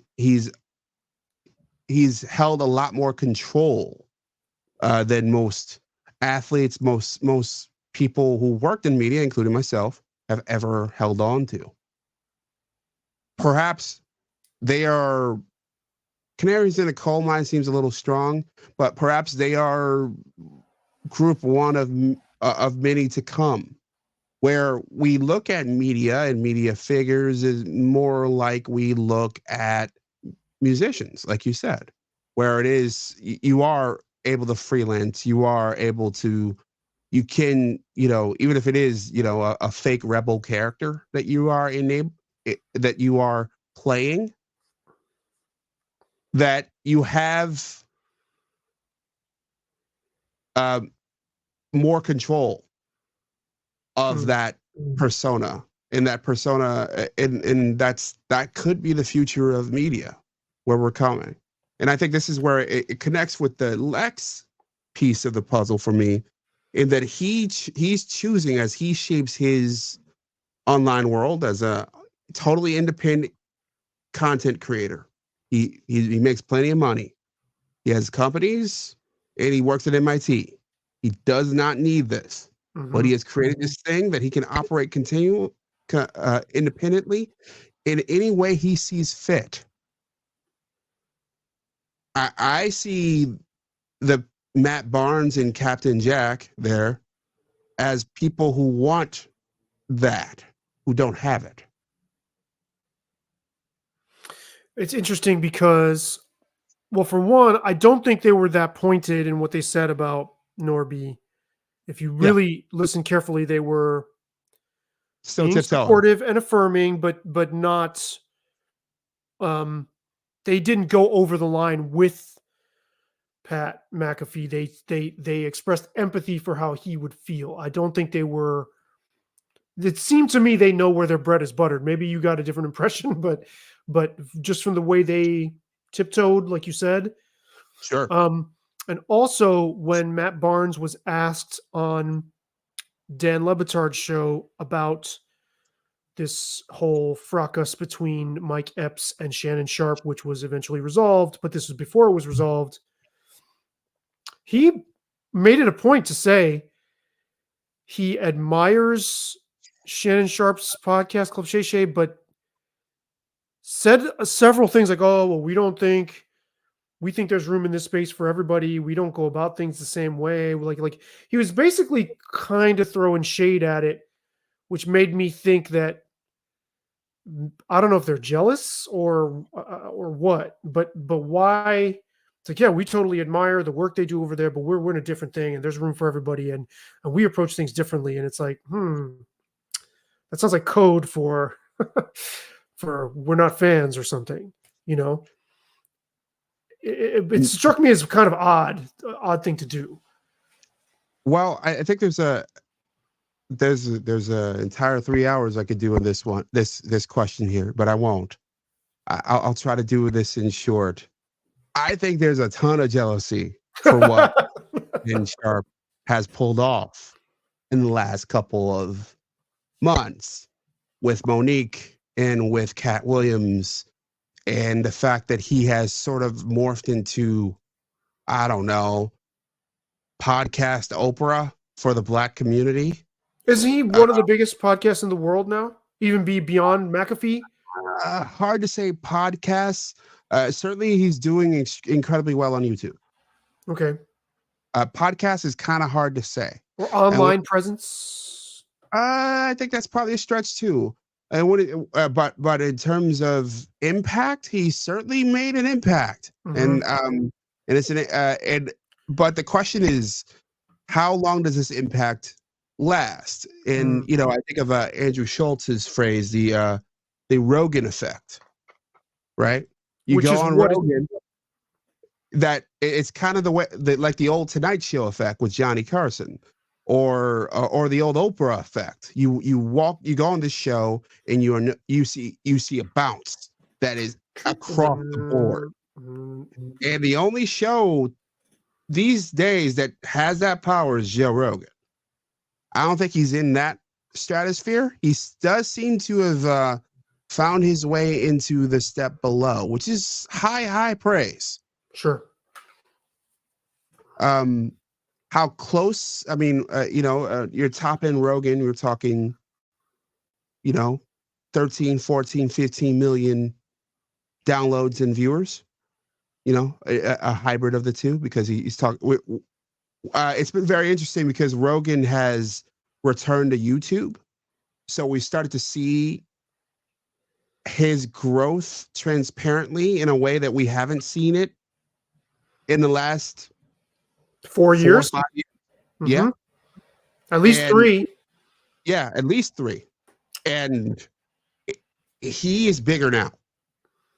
Like it is clear he is much bigger now. If you looked at the old jumps in terms of within 24 hours, what kind of viewership he would collect on YouTube back then versus now, it's not even comparable. Interesting. YouTube is bigger now. YouTube is bigger now too. Yeah, but I wonder if he has benefited from being suppressed to a degree. I'd say so, and by being behind this walled garden on Spotify, where yes, he could take arrows, but like it doesn't really matter. In the controversy of the last few years, the fact that he could have that whole fracas with CNN adding a weird tone on his Instagram video during the early days of the pandemic, and that he could go through all of that and still have it really not affect him. Right. And fans could still get him. And YouTube couldn't have made any of the decisions that they would have likely made in the early pandemic days, as he talked about ivermectin. So the fact that he was in this place where he had a shield and still has that shield, by the way, it allowed he couldn't have been disappeared, if you get what I mean. They couldn't have just memory hold him. Of course. So I think those are things that get there. Also, I mentioned Oprah. She does interviews now and again. She still has a book club, still has an online presence. By the way, I love the fact that she had to quit Weight Watchers' board because she took Ozempic. That's hilarious. But she's off the stage. Dave Letterman's off the stage. Jay Leno's off the stage. Ellen DeGeneres is off the stage. Matt Lauer's off the stage. Larry King's dead. Who else is in position to take that spot as the place to go when you have a new thing? I mean, you could talk to Michael Strahan or George Stephanopoulos on Good Morning America. You could go to the Today Show, but those platforms have all shrunk. Mm-hmm. And I don't think those people have the characteristics that it would take to be sort of a much one of those people that's really in your living room, like the people you mentioned, like a Larry King, or there's something, I don't know, there's something that I think confining about being on the platforms they're on. They don't become fireplace. They don't come into your living room with you and I don't have a fireplace, but like that kind of thing. It doesn't translate for some reason, I don't think. And for Shannon Sharpe to get bigger, if we're keeping it 100, he's got to not just have black guests. Yeah. Or target that demo. That's a very, very good point. And I wish I would have made that one in my spiel there, but I think that's absolutely correct. I think that being the black Howard Stern, for example, with, that's what Charlemagne the God was called often. That's limiting. Mm-hmm. Joe Rogan, the white anything. He is just Joe Rogan. You need to transcend genre. You need to transcend demo. It's a really hard thing to do. It takes a lot of work, a lot of time, and a lot of luck. For anybody, right? Once you sort of get down a track, right? Yeah, without a doubt. It's hard to put out a country album, Beyonce. Yeah. After you've been known for anything. By the way, I like those songs. I tried to do a live reaction to it, but it was too fucking slow. So I haven't listened to it at all. The girlfriend said she hated that Texas Hold'em song, but other than that, I haven't heard anything. I mean, what was your reaction? I liked it. And I think that what I was going to say in my reaction video, she has a way of being. Look, as far as like pop juggernauts go, if you're gonna put a bunch of like fucking gigantic Titanic pop figures on the menu, I'm gonna go with her because she sounds very polished, but there is a real organic musical quality to what she does that I don't hear in a lot of these other people, and I certainly don't hear it with Taylor Swift. She's got charisma in spades. Kind of like, up the ass, she's got charisma, and out her ears. It just exudes from what she does. Yeah, she's making these huge, massive. It's like, these pop stars. It's like watching Godzilla put on a fucking cooking apron, right? It's like they're so big that the things they do are oversized. But she has the most grace, I think, in those kinds of things, and I thought it sounded like a nice gospel-y roots tune. Like, this has been done before, right? This is not so shocking. She did not sound like an interloper to me, copying country music as a cosplay. And listen, fucking pop country is the least authentic shit you can find in music, for the last 20 years or more. They sound more fucking bubblegum and ridiculous and full of shit and like posturing, like they play into the stereotype of country. So for somebody else to come on, she's not doing that. She might have a cowboy hat on in the picture. She's not. If you listen to the song, it is not that. It's not appropriation. So I liked it. I thought it was cool. I don't even know her stuff, dude. There's a guy that works at the 7-Eleven. Shout out to him. Down the street from my house.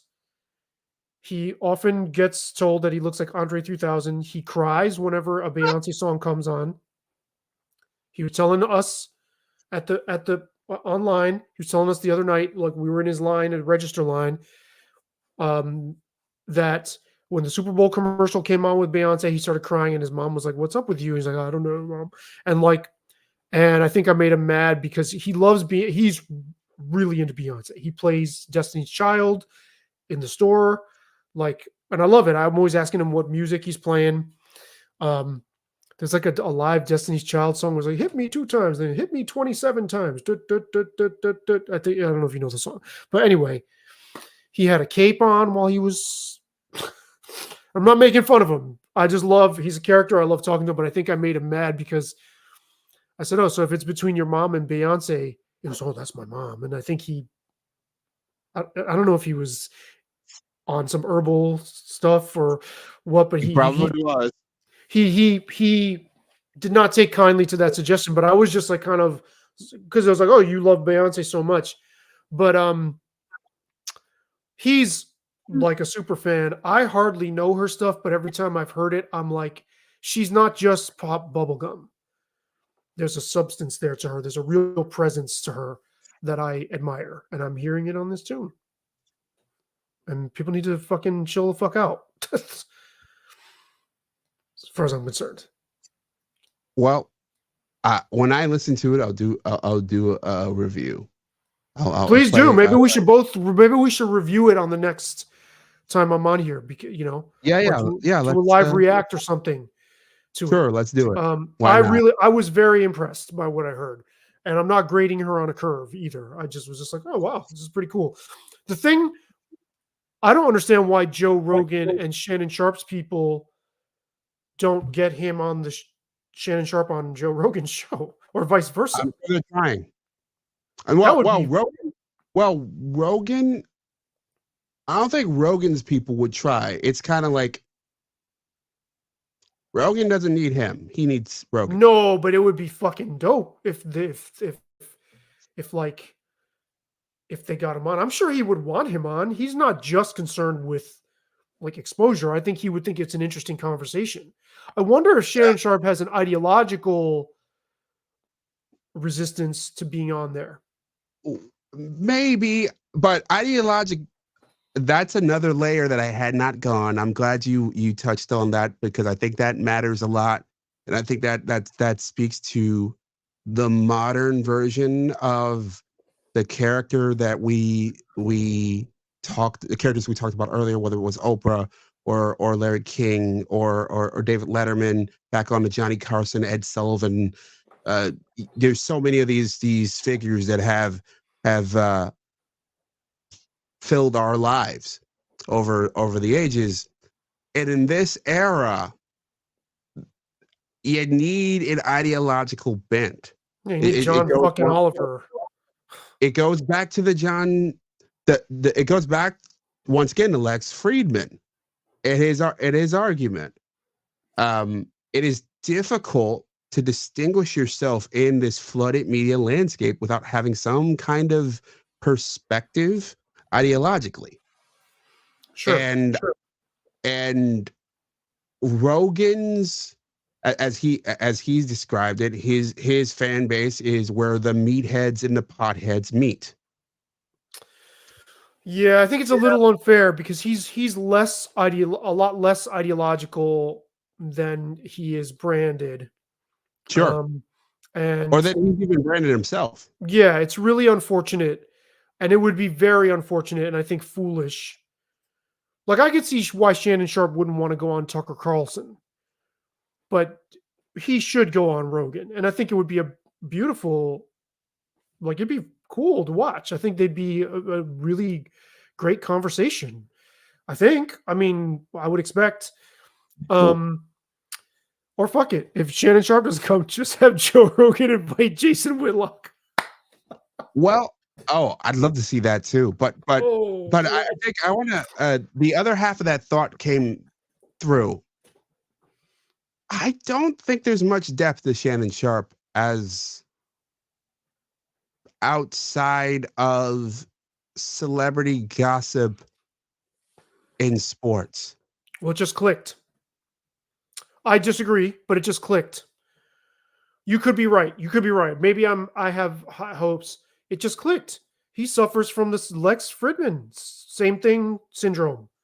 Oh, He has said, and he's getting grief for it. So this is the thing you didn't talk about, but he's getting a shit ton of backlash now from comics who you do not want to be responding to with anger, and because it's just going to come after you harder. The more they sense blood in the water, they're going to fucking come. And his thing is, well, I'm just going to let Cat Williams unpack all his grievances without challenging him. He's getting the exact same pushback. I can't believe this didn't occur to me. He's getting the exact same pushback as Lex Fridman. Why don't you take these people to task? Because they're saying things about me on there and you're not fucking checking them.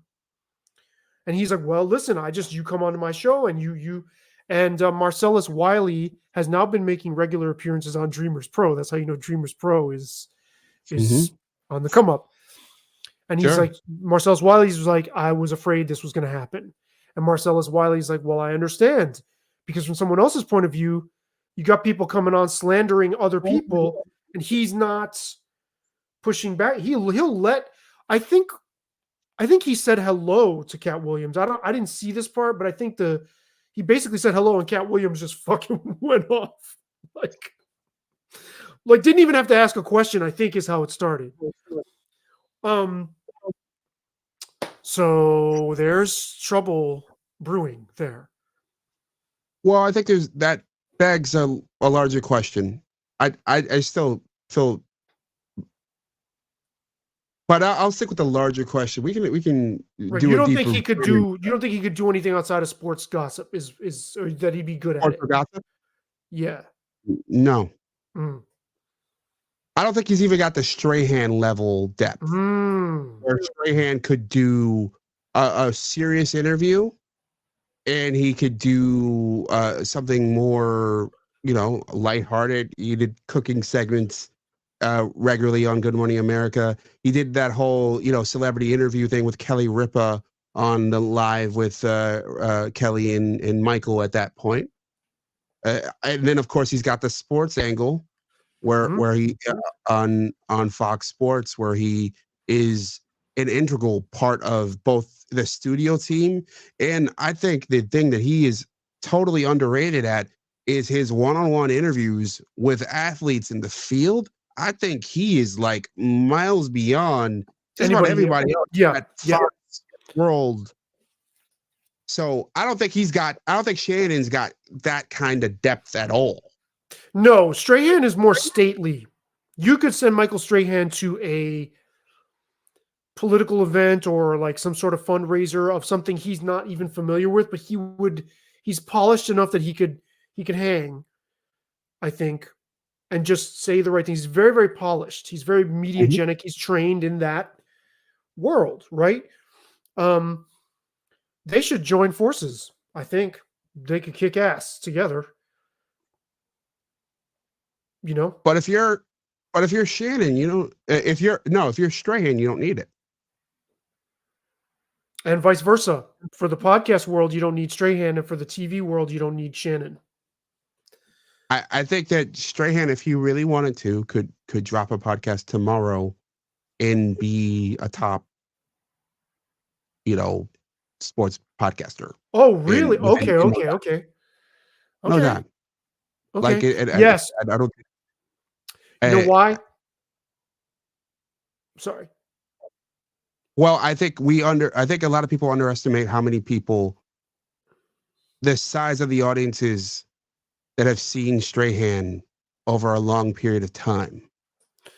TV, yes, is shrinking in terms of average audience, but the power and reach. Yeah. Yeah, it's and it's not that Shannon hasn't. Obviously, he's been on Undisputed, and Undisputed, you're on a ton of people. He was on CBS Sports for about 5 years in a similar role to Strahan. But Strahan's been front and center nonstop for about 15 years now. Here's the other thing. That's a whole other ball game. Here's the other thing. He presented winning trophy at the Super Bowl. Mhm. You know what I mean? Mhm. That's another like the volume of eyeballs on you. Mhm. My Well, maybe he will. my grandma when she was alive, my mom and my nieces and nephews all knew who the hell he was. I mean, that is a rare person in this world today. And let me guess, your mom is not like vibing with All the Smoke No, or even Club Shay Shay. no, she's no idea. She Has will she watch even heard? random. She'll watch random YouTubers talk about the end of the world, though. But that's Oh shit, we should have her on. Uh, so maybe Strahan will do something after his TV run is over, and he doesn't have to build it now. Here's the other thing that you kind of touched on. The depth of his interviews goes even further than the pivot. Is it what's Ryan Clark's the whole his Ryan Clark. and Channing Crowder and those guys. Oh, the I Am Athlete in the pivot. Well, yeah, yeah, right. It was I Am Athlete, and they split off because Right. they got in a money fight. So Strahan would be more like a Bob Costas, Mhm. Ahmad Rashad figure. Mhm. Oh yeah, I think Costas is probably Rashad got close, and I think if he made the pivot to kind of like the pivot in Burleson is attempting to go to the Strahan route, Nate Burleson. Mhm. He's on CBS this morning, and he's also as he's been rumored to replace James Brown as the Mm. the anchor on CBS's NFL Today eventually. And if you look at them as they go, he's picked up some of those responsibilities during their broadcast, where he's the main guy throwing in the break, keeping the trains running on time. But to get back to the point, I think Rashad could have made that jump in the 90s. Mm. It was a lot harder to do that. You had to be at the Bob Costas level in order to even try it. And Rashad wasn't quite there. And he did some of that. I think that Strahan has the potential if he wanted, and he definitely seems ambitious as hell. He could. I don't think he could quite come for Rogan, but he could be the mainstream media equivalent. Wow, that's incredible. That's cool. I mean, yeah. I mean, the thing with him that so I appreciate, right? Even if he's talking to people like music figures that he's not going to have as much background in. Mm-hmm. He has a way of being from that sort of morning TV. We're going to jump from lily pad to lily pad, but without doing it in a superficial way, even though we're still on the surface. If that makes any sense. Mm-hmm. Like Sure. he has a way of doing that and not sounding like he's being shallow. And not being shallow. He's asking real. He's what? He's learned well. Yeah, no, I think he's excellent at his job. This is interesting stuff. I mean, because what is the mileage expectation on Club Shay Shay? Right now it's number 1 with a bullet, but does it start to fatigue its own following after a while? I mean, number 1 with a bullet in the podcast world is a hard thing to even like say. I mean figuratively. I don't mean they're like literally number 1, but they're on there. It's at a current apex. Like it's now a destination for a certain type of person. They all want it. Don't be racist. And people. I'm just kidding. For me and other black people, yes, they badly want to go on Club Shay Shay and talk shit for a couple hours and allow Shannon Sharp to just say, "Oh, okay, okay," and it's what they want. And that's all right. And I'm not saying it's a bad thing. I think we need some stuff like that. I don't think it's but absolutely. So I think there is a ceiling on that, to get around to your previous point. It's not that you can make a mint, like Tyler Perry and Byron Allen, two guys I want to talk more about in this forum, have both made a mint after creating stuff pretty much just for Black people. Mm-hmm. Yeah, is all Black people all the time. Before Medea movies showed up and Tyler Perry started doing TV shows, my mother, my aunts, they all had bootlegs. These are church-going women who don't get bootlegs. They had to get the bootleg of the stage show of Medea, because they were like, holy crap, this is just for us. And super serving your audience, you can make a mint doing it. That's made both those men billionaires. Byron Allen, he did an entertainer show, this low-calorie show that airs on in every market in America. And he's also just he has been on this quixotic journey to buy a network for money that they don't believe he has. It's one of the most fascinating media stories, honestly, of the last few years. This guy keeps offering to buy networks. Black billionaire. He owns the Weather Channel now. He was a comic who leveraged his comic access to junkets, interviewing celebrities about movies and stuff, into a weekly TV show, which he sold to different affiliates around the nation. Then he leveraged that into creating these really awful TV channels, those .2, .3, .4 TV channels, and really high up cable channels. He leveraged all that into eventually buying the Weather Channel. Wow. What a boss move that moves.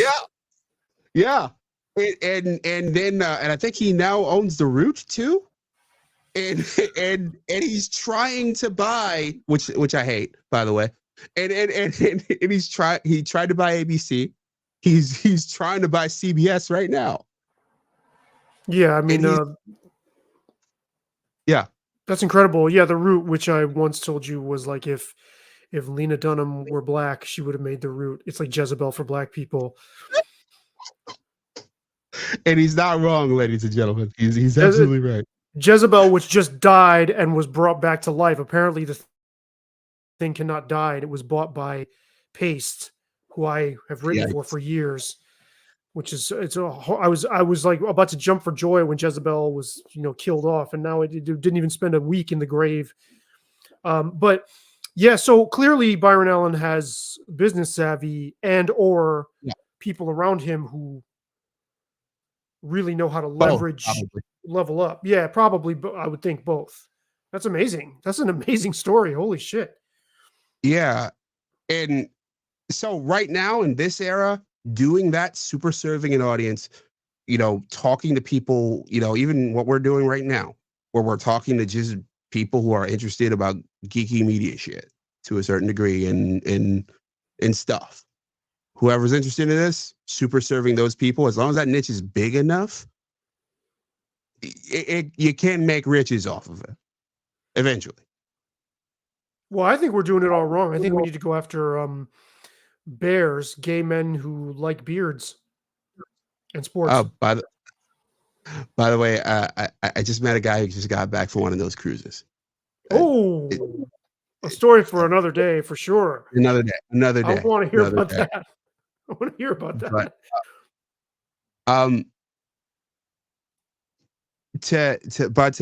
to put a button on it, I think there is a cap on being king of a niche, king of a small pond.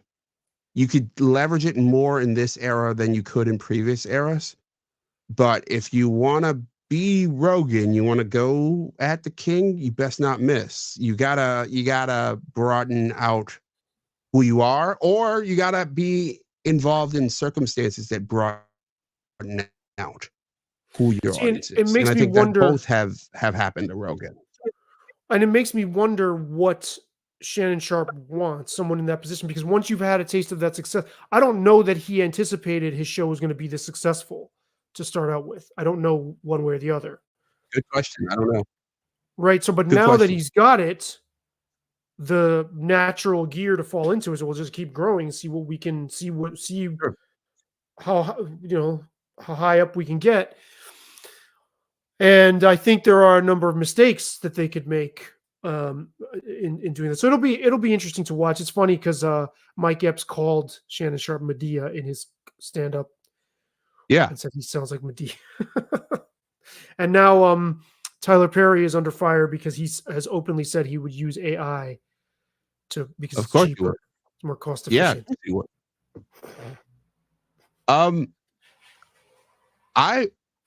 I would once again, that's a 5-hour show on AI. And Lots the of black opinions on that. the pictures of like black Mark Zuckerberg that AI Well, created.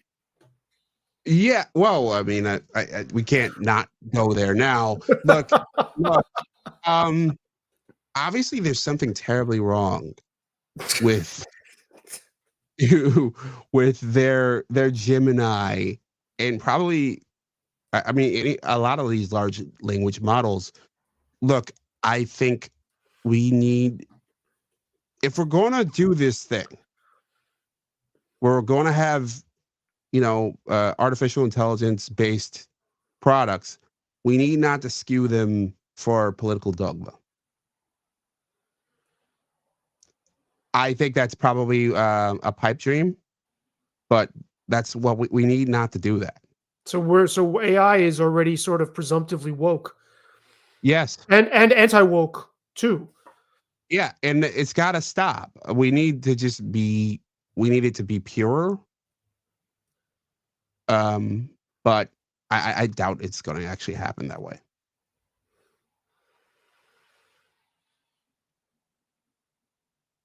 Well, any more thoughts on AI before I move Just to that in my brief recent experience with editing video into YouTube Shorts, yeah. I walked away very convinced AI is not going to kill us. Although I think it could accidentally fuck things up pretty bad. Yeah. But it is so clunky, and maybe the things the AI tools that are available to us are much less advanced than maybe what like the Department of Defense has somewhere in some server that they're trying to keep from escaping or something. I'm more agnostic now about it being as much of a threat. I think it'll be more sloppy. I think it will ultimately lead to deaths and things like that, and God forbid, plane crashes and all sorts of fucked up shit. But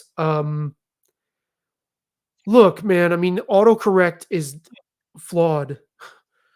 How can anything Of more course. levels of complexity be reliable?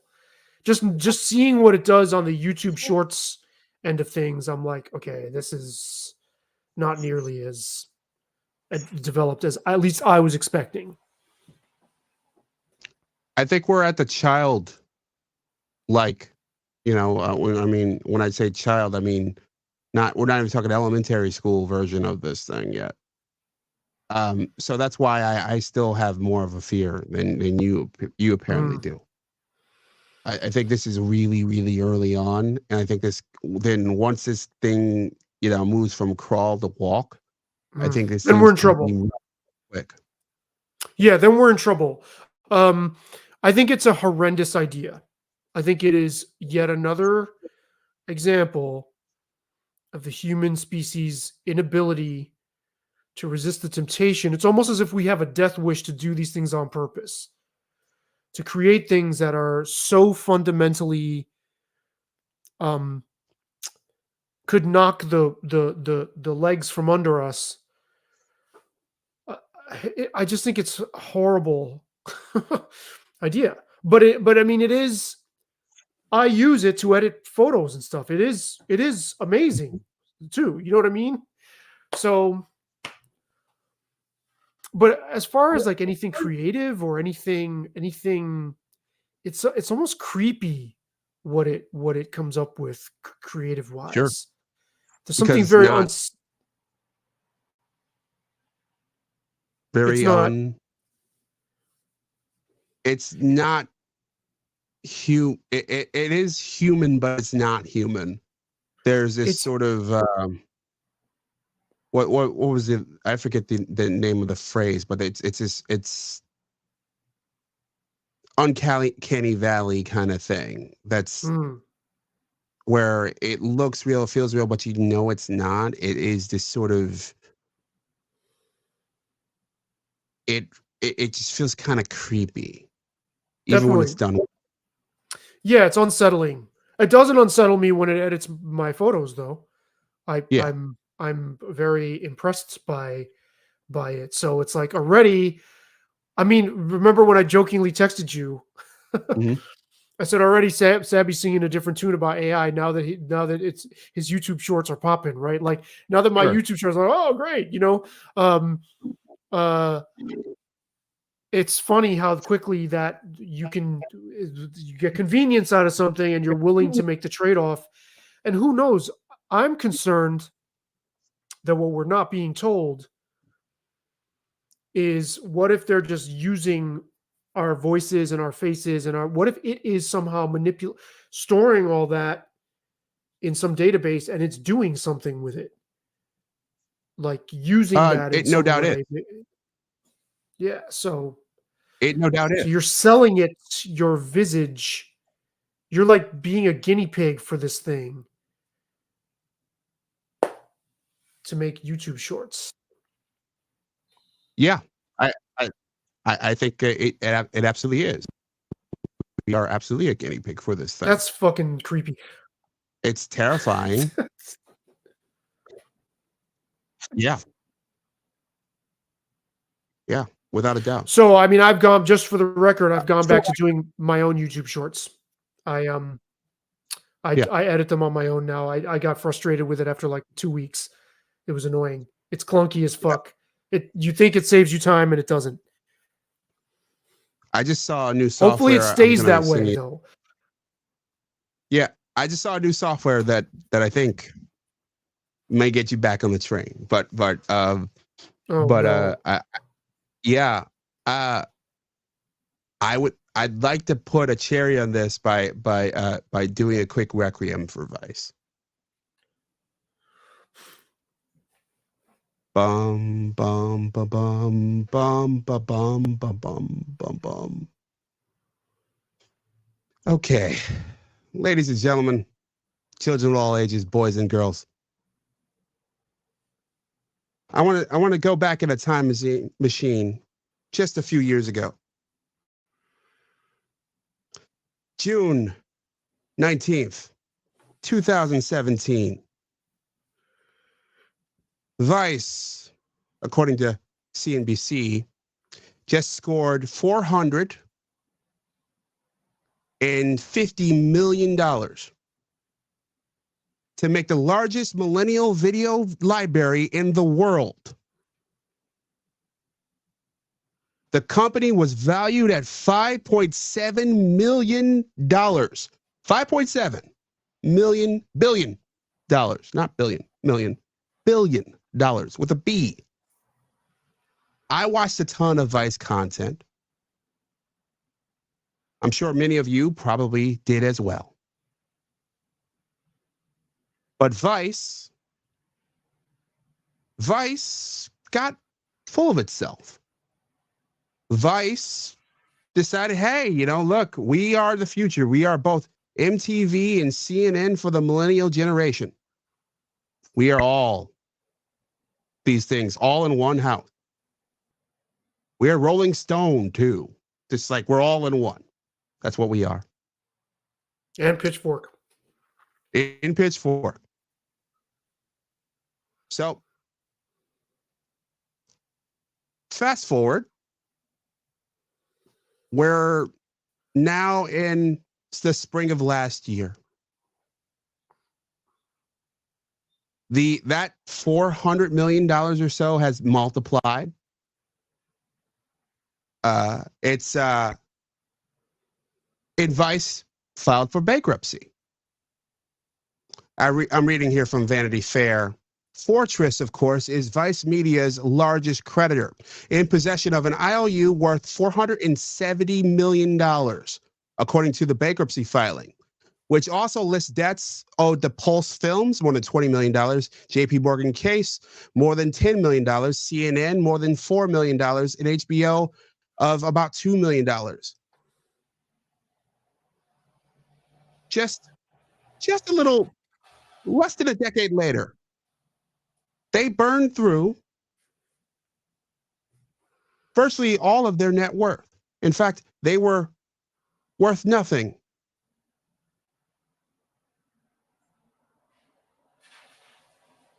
You mean So worth at this- nothing last year? They were valued at close to nothing last year. Is that what you're saying? Well, they weren't even able to make their debt payments at this point. That's why they filed bankruptcy. They had that $400 million that they borrowed, they couldn't even pay 80 of it back. In fact, the interest accrued on it.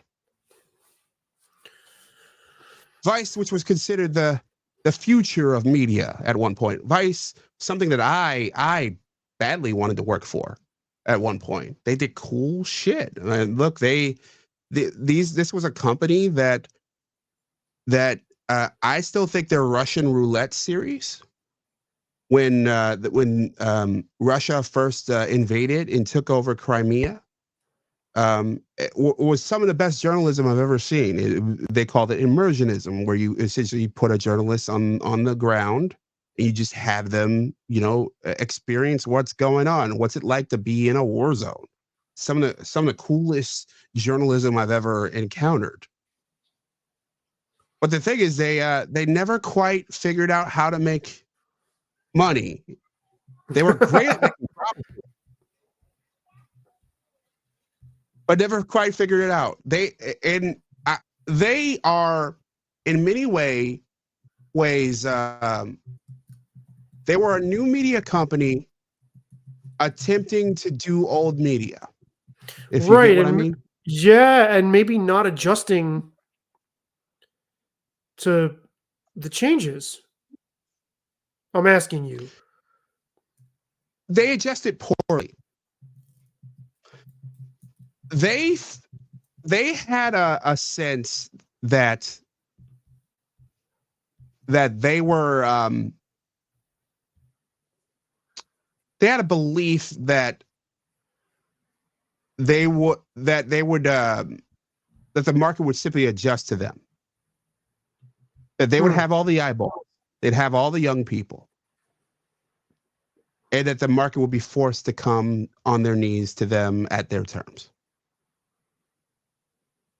And that's just not how it played out, because there were always there's like we mentioned before, Pat McAfee's of the world, the Shannon Sharps of the world, the Lex Fridmans of the world, the Joe Rogans of the world, even us to a certain degree. Like, and let alone the mainstream world, there were a lot of other people out there who still had pieces of the pie. They thought that they would be able to dominate, and that their business model would that they'd be able to scale rapidly, kind of in the Amazon way, and that their product would be so enticing that they'd be able to swallow audience share, and they just never did. Did. Because I'm feeling like they weren't relevant, at least on my radar, for a few years at this point. Absolutely. I think they fell.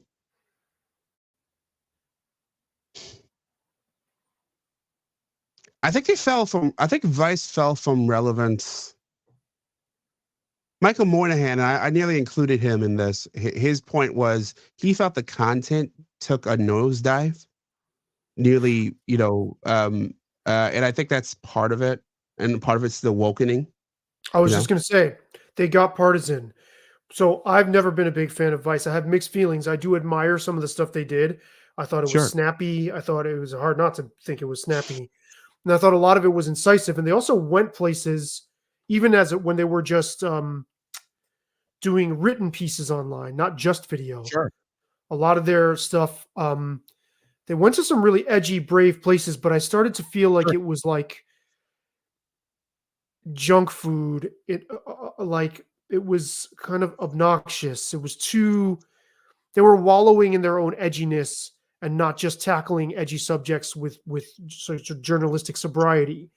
They were like flaunting the fact that it was weird or fucked up, and they were like titillating you with that, and that got old for me real fast.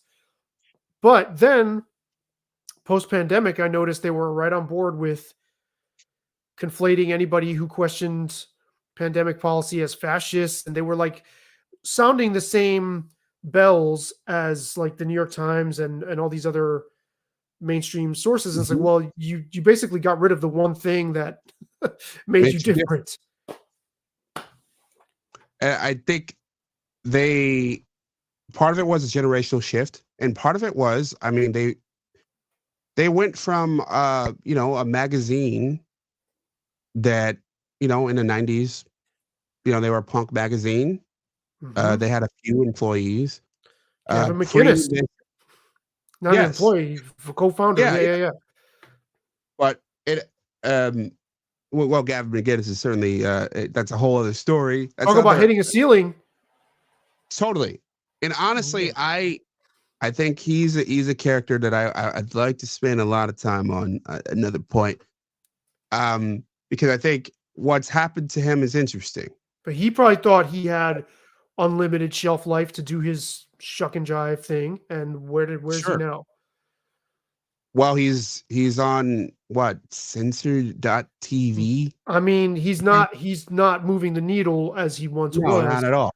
So that's for all of us in this space. Be careful. Without a doubt.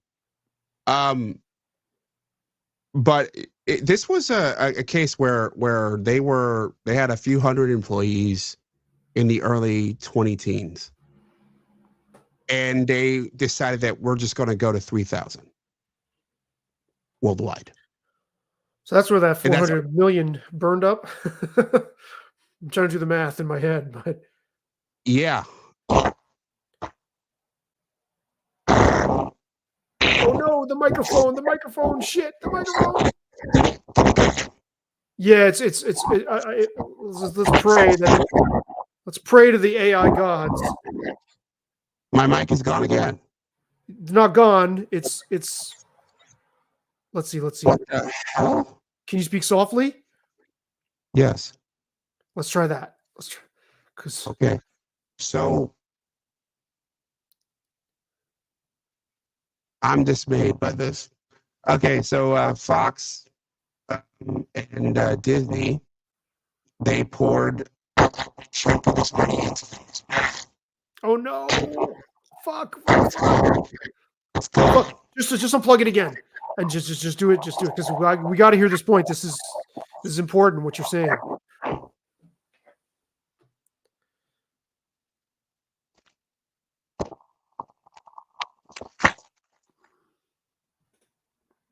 Still an issue.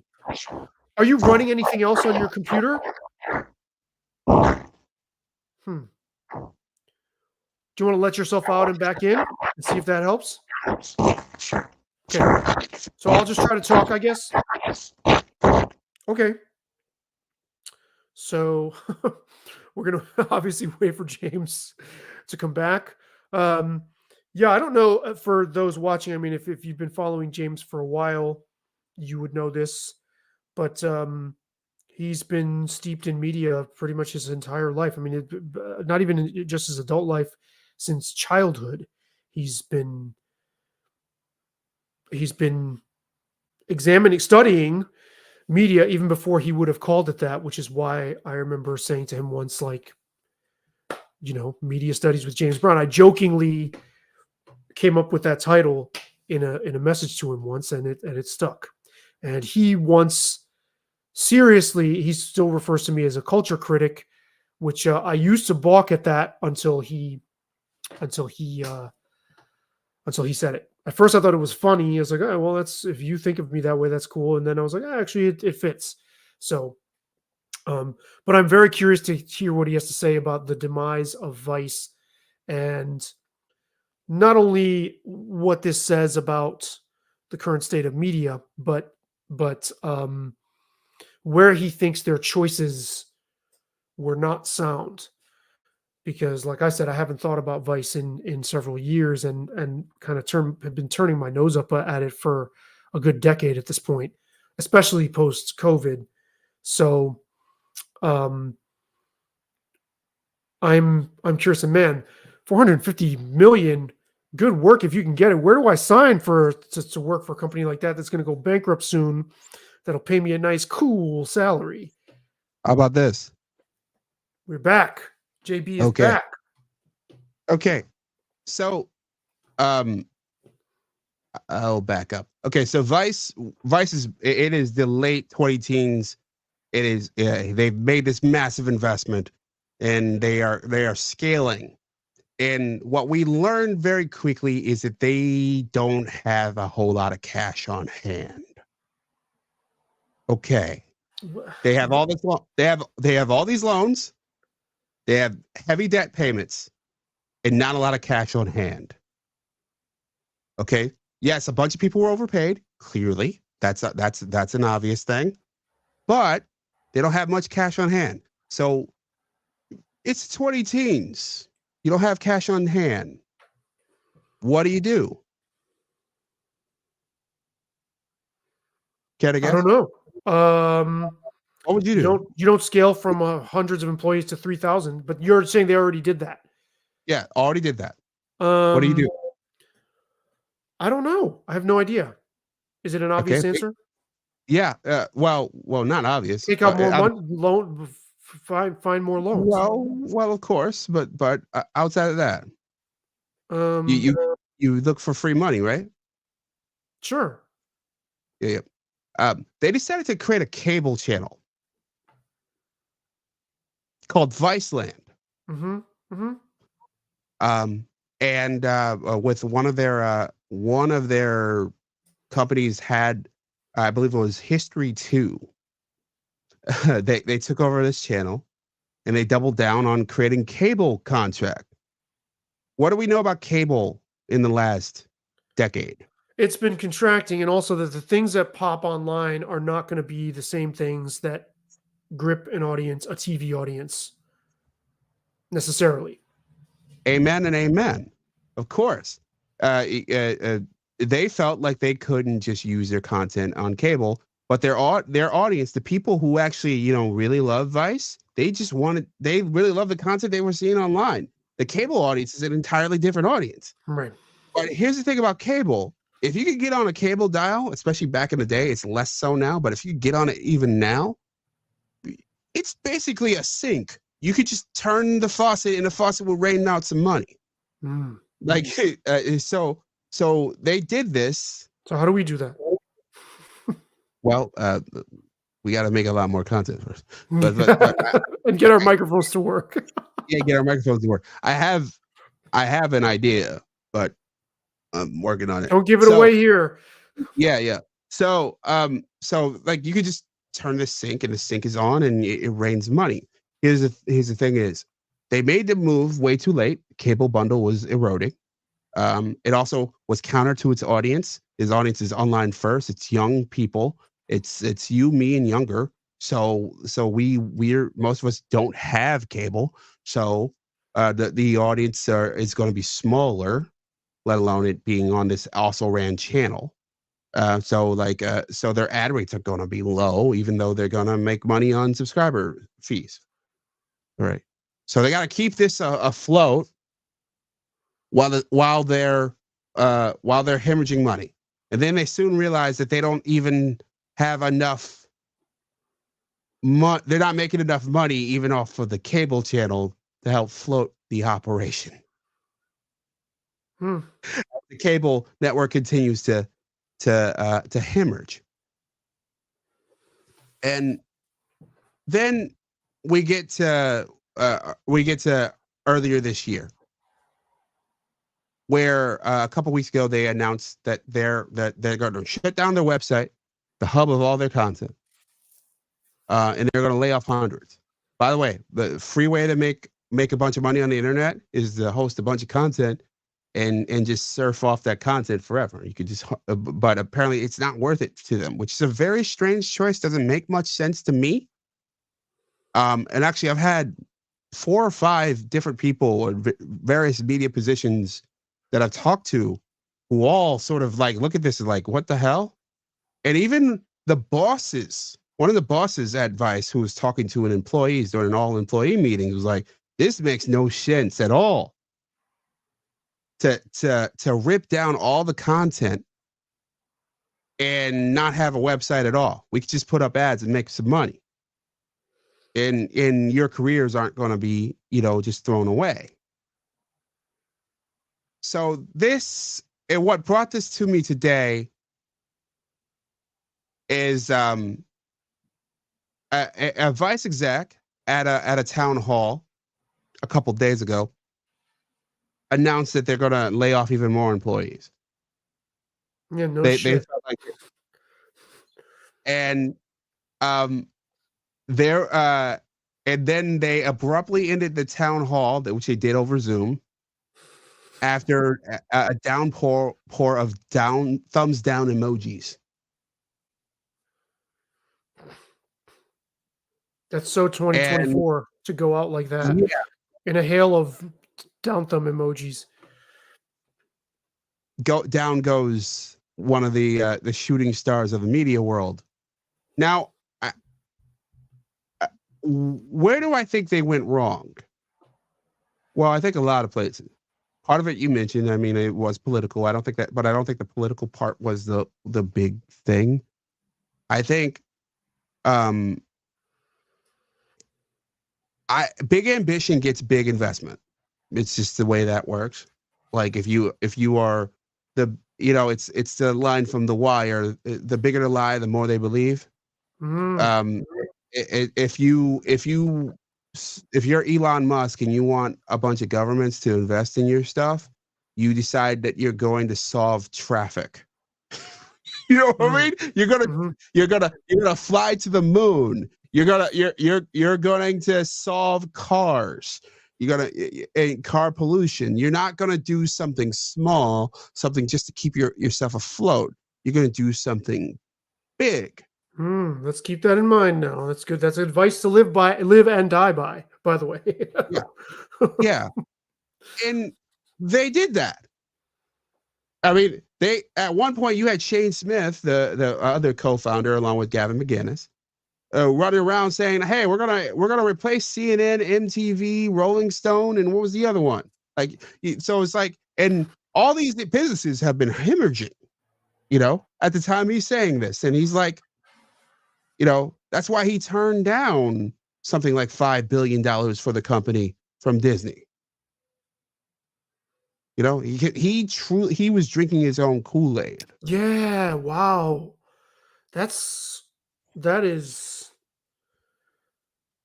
mean, on the one hand, it's admirable, right, that he turned that down, but on the other hand, it's just, I mean, they might not have even been in a better, they might still be dying today, but I guess they would have had more money to throw around. It might have taken longer. Well, I think it would have been, I think of something like 538.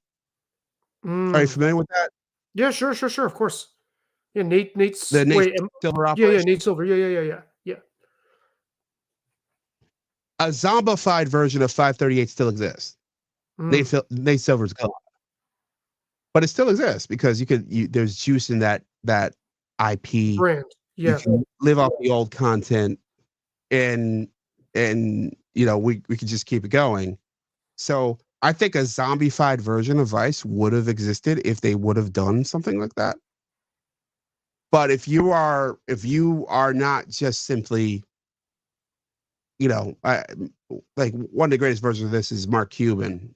Mark Cuban's broadcast.com, where he was going to solve out of town listening of basketball games.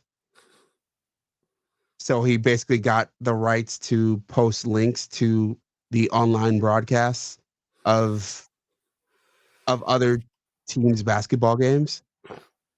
and then he sold it to Yahoo for a couple $1 billion. Wow. Like, Holy shit. like that's how he became a billionaire. That's it. And God So, bless him. so in terms of the logic of dreaming big and just going, taking a swing, that they nailed that. But if you're going to operate, if you're going to hold on to the business, you have to actually run the business. Mhm. You have to make a profit. If you're going to take out a massive loan, and that's what it is, that's what an investment is. It's a loan. They're expecting an exit. You have to operate it as if it is a company that is profitable, which they never were. Well, never is probably strong. They did have one period where they did very well, I thought, but it was a much smaller scale. It wasn't a 3,000 person scale. We're talking at a couple 100-person scale. I mean, it That's a seems whole like other hubris. Yeah, it seems like hubris. There was hubris that contributed to their downfall. Now, if they had taken the Disney deal, Mhm. that wouldn't have been a loan. That would have been they would have been bought for. So And they wouldn't have been. It wouldn't have been Vice, right? It would no, have but they been. turned into something else anyway. So Yeah. And I think I think that says it well. Like, you're going to have to turn into something else. Like, there's no way around turning into something else. You can't keep something pure. And also, um, you can't. You also can't be. Well, I can't is probably strong, but if you're going to be taken over by the asylum, which they were, that's what you're referring to in the awakening. It's got to be something more durable, like the Times.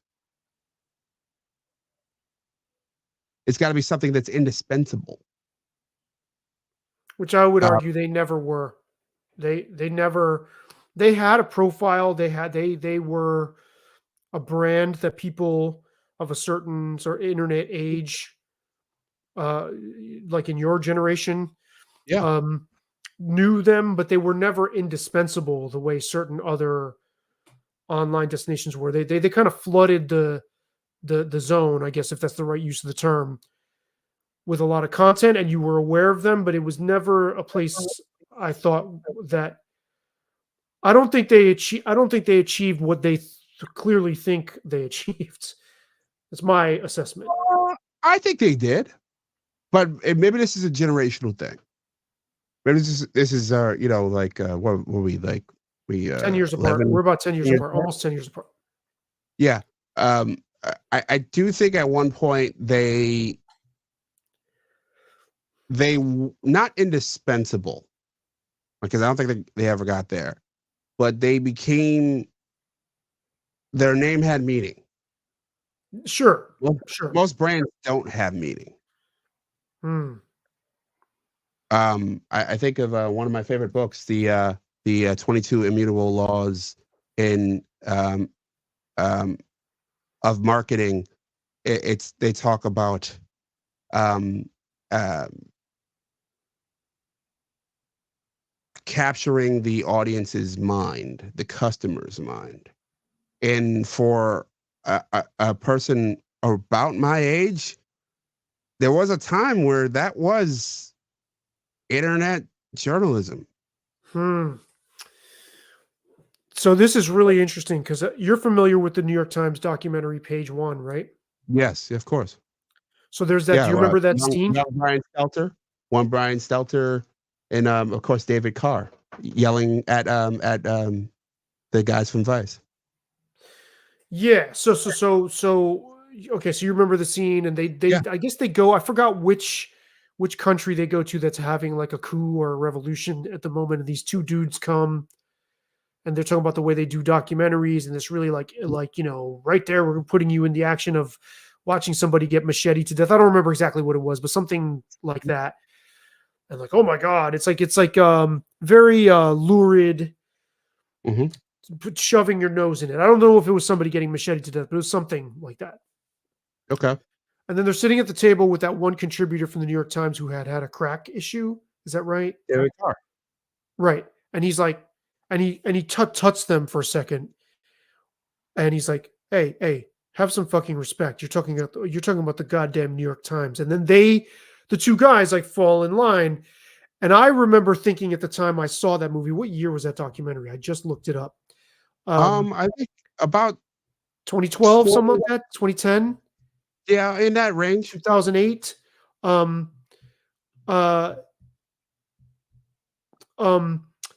I remember thinking that was really lame at the time, and they could have been like, dude, fuck you. Like, we don't have to express piety to your fucking sacred cow. We're doing our own thing. And they didn't do that.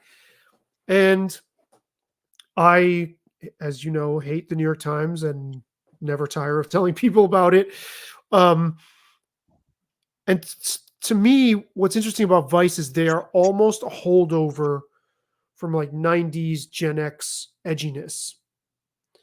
But in a way that Sure. in the online universe became very noxious. And I think that what we're seeing is that you don't have to choose between overly PC and acerbic, noxious content, that there's a middle ground between the two. And I think people are starting to show, I mean, you know, terrible things have followings, but I think there's an increasing appetite for something that's just substantial, that doesn't get captured by something like wokeness or any other ideology or even anti-wokeness, and is just brain food. That you don't have to be PC, but you don't have to be so obnoxious that you're just like rubbing everybody's nose in shit either.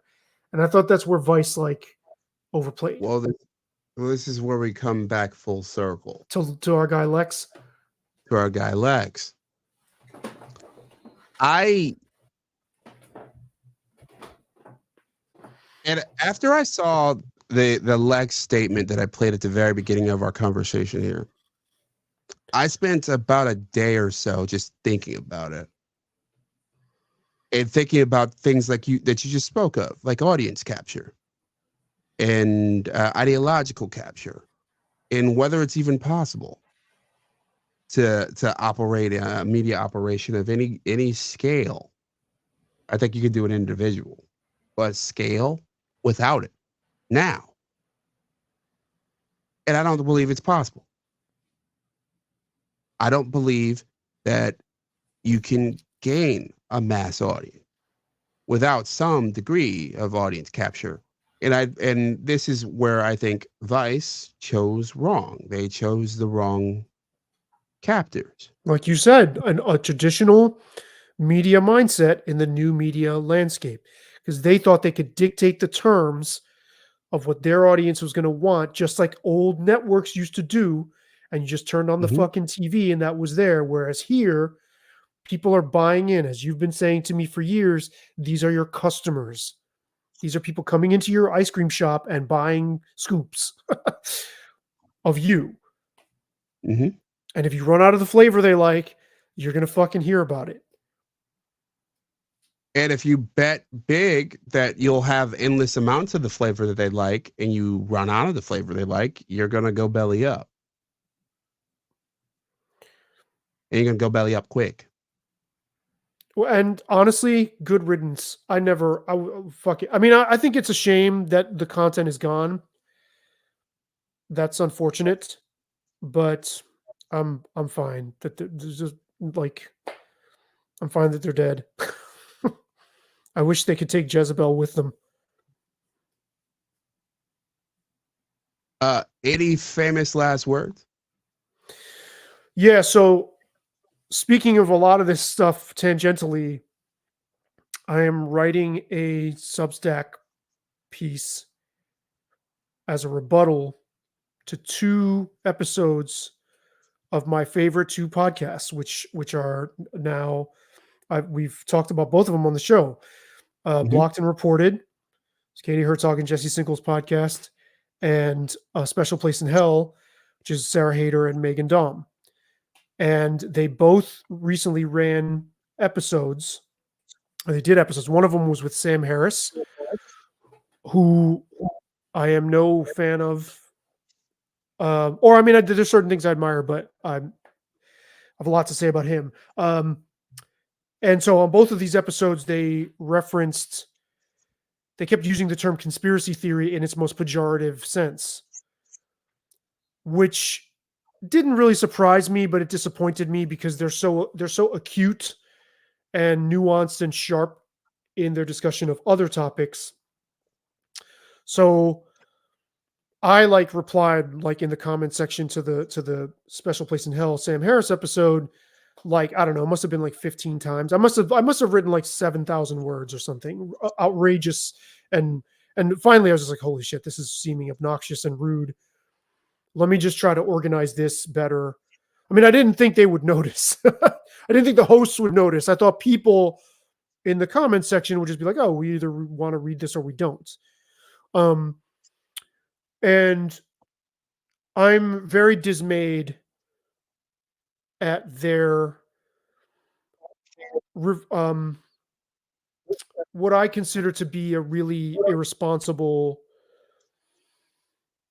sort of knee-jerk defaulting to a use of a term that's been weaponized. And so I have academic references, I have medical references I'm going to just post in my response. I mean, again, I don't know that they'll see this. I'm tagging them. And I'm conflicted because I don't want to appear to be like I'm doing it to get attention. I'm not posting the link on their comments. I'm not doing that. I will probably send them all messages via Substack saying, hey, just so you know, this is running.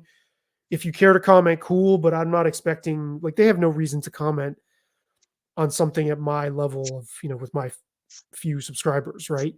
And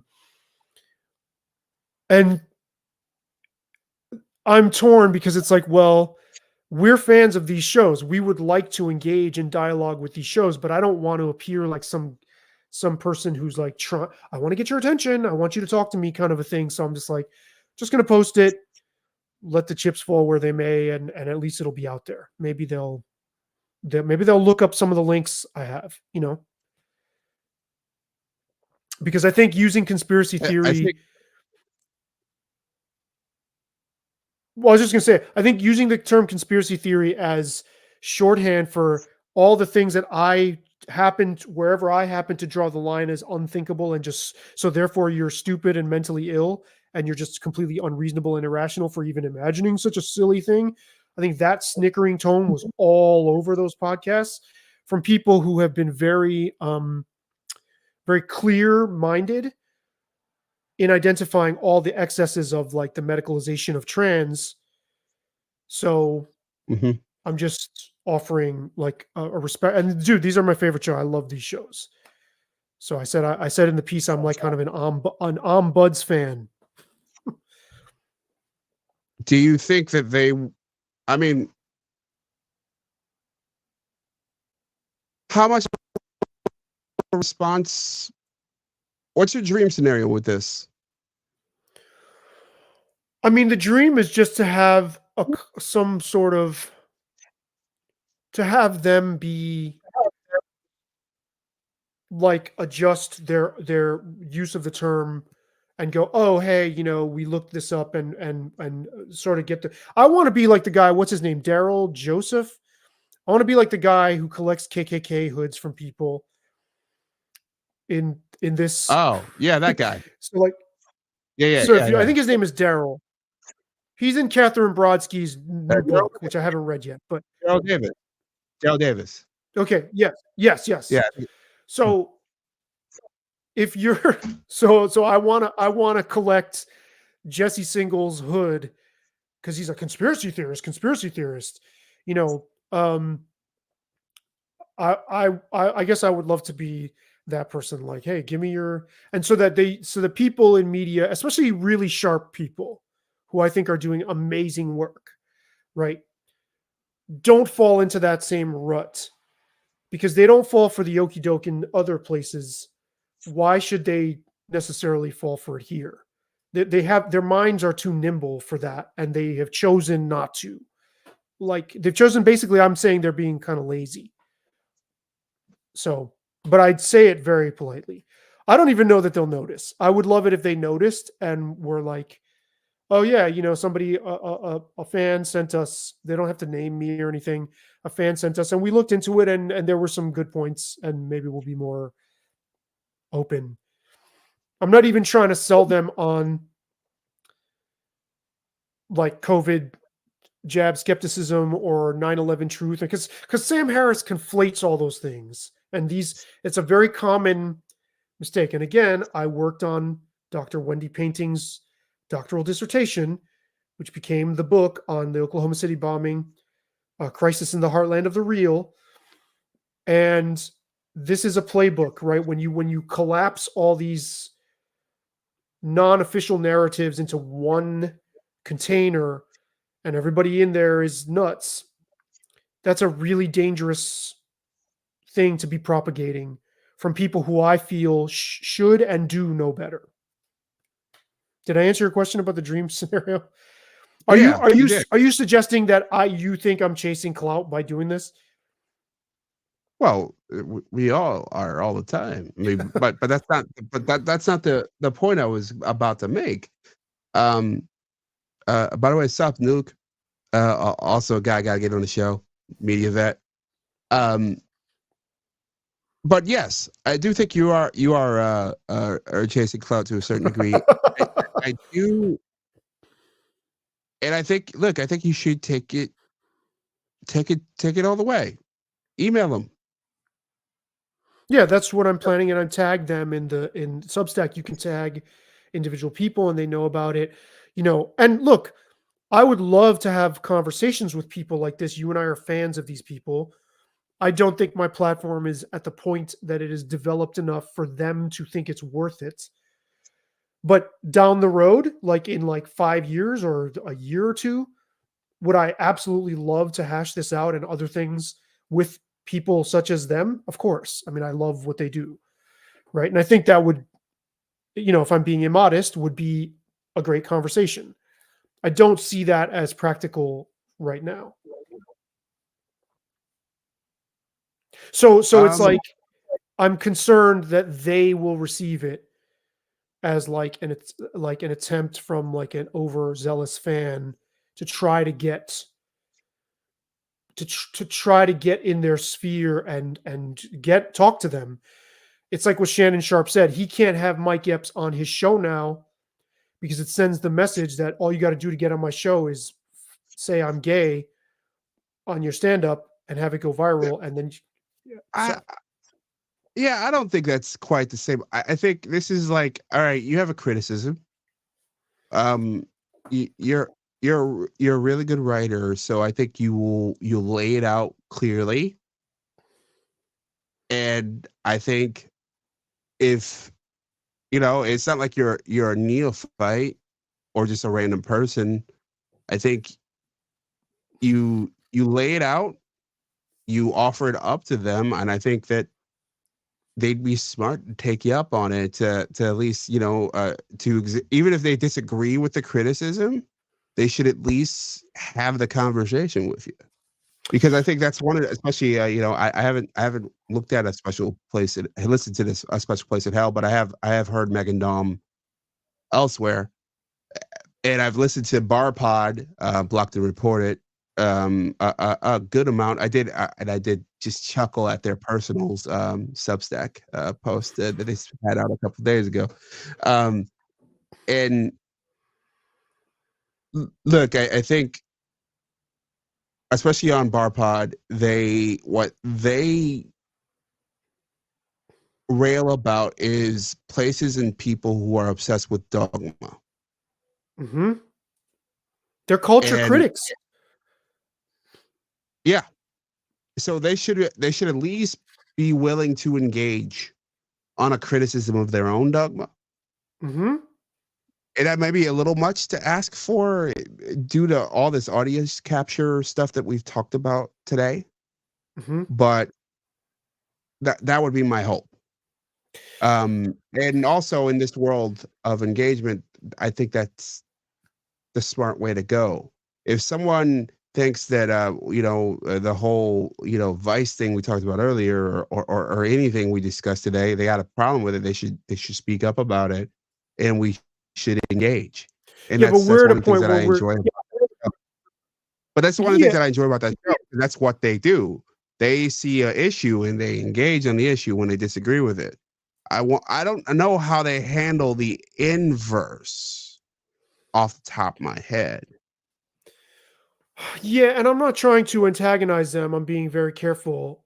So it's interesting because I'm doing the piece in reverse.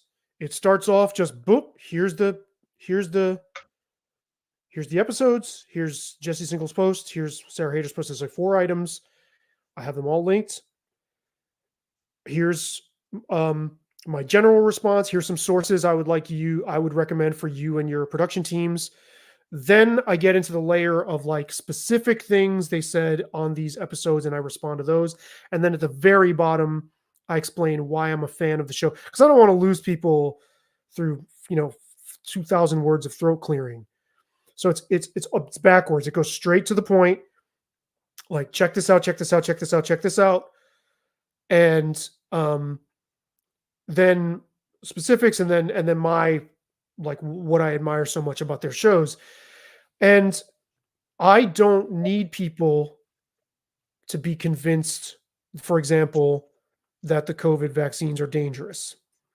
What I do need people, and what I think is a public service, is for people to be as neutral as they can be and approach anything like this as if you are on a legal team and you're the head of a legal team, and you're just like, look, throw all the claims on the fucking table.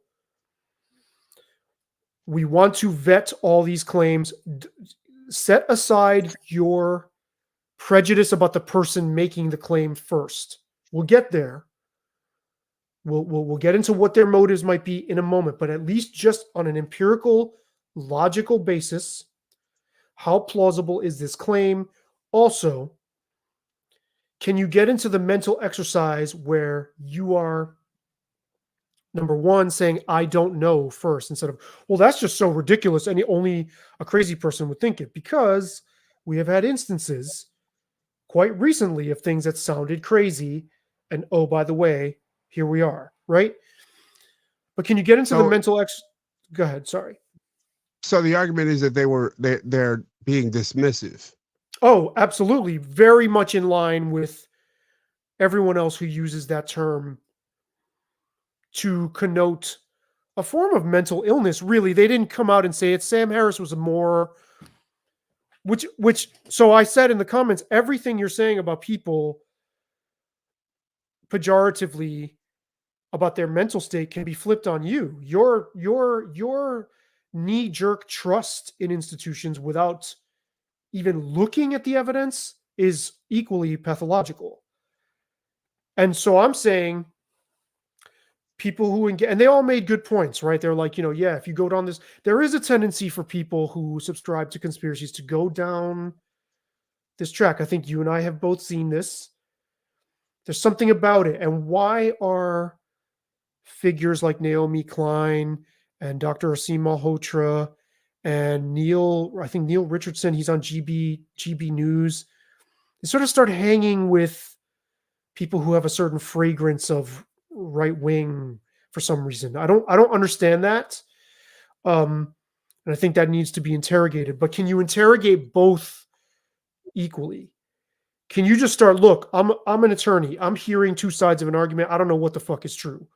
Can you bring yourself to that neutral point? I can. And go ahead. And just the mental exercise. Can you train yourself to disprove? Like, if you're imagining you're an attorney, right? So I'm going to go in there into court and lobby for this one perspective. Can you train yourself to do it on the opposite side, to check yourself and see if your argument holds up to a counter argument? That's what I would like to see people in general do. And I think their fans are bright enough to sort of want to digest information with some skepticism in all directions. Here's my gut feeling about your argument.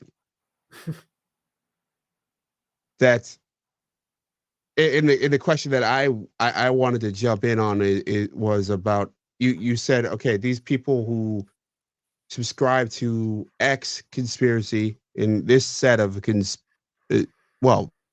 thought conspiracies, I don't think it quite applies, but thought, they tend to veer right once they encounter this, they veer right, correct? And get more. It is a slippery slope. That is a fact.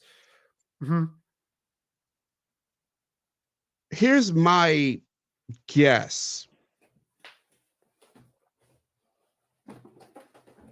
It's not.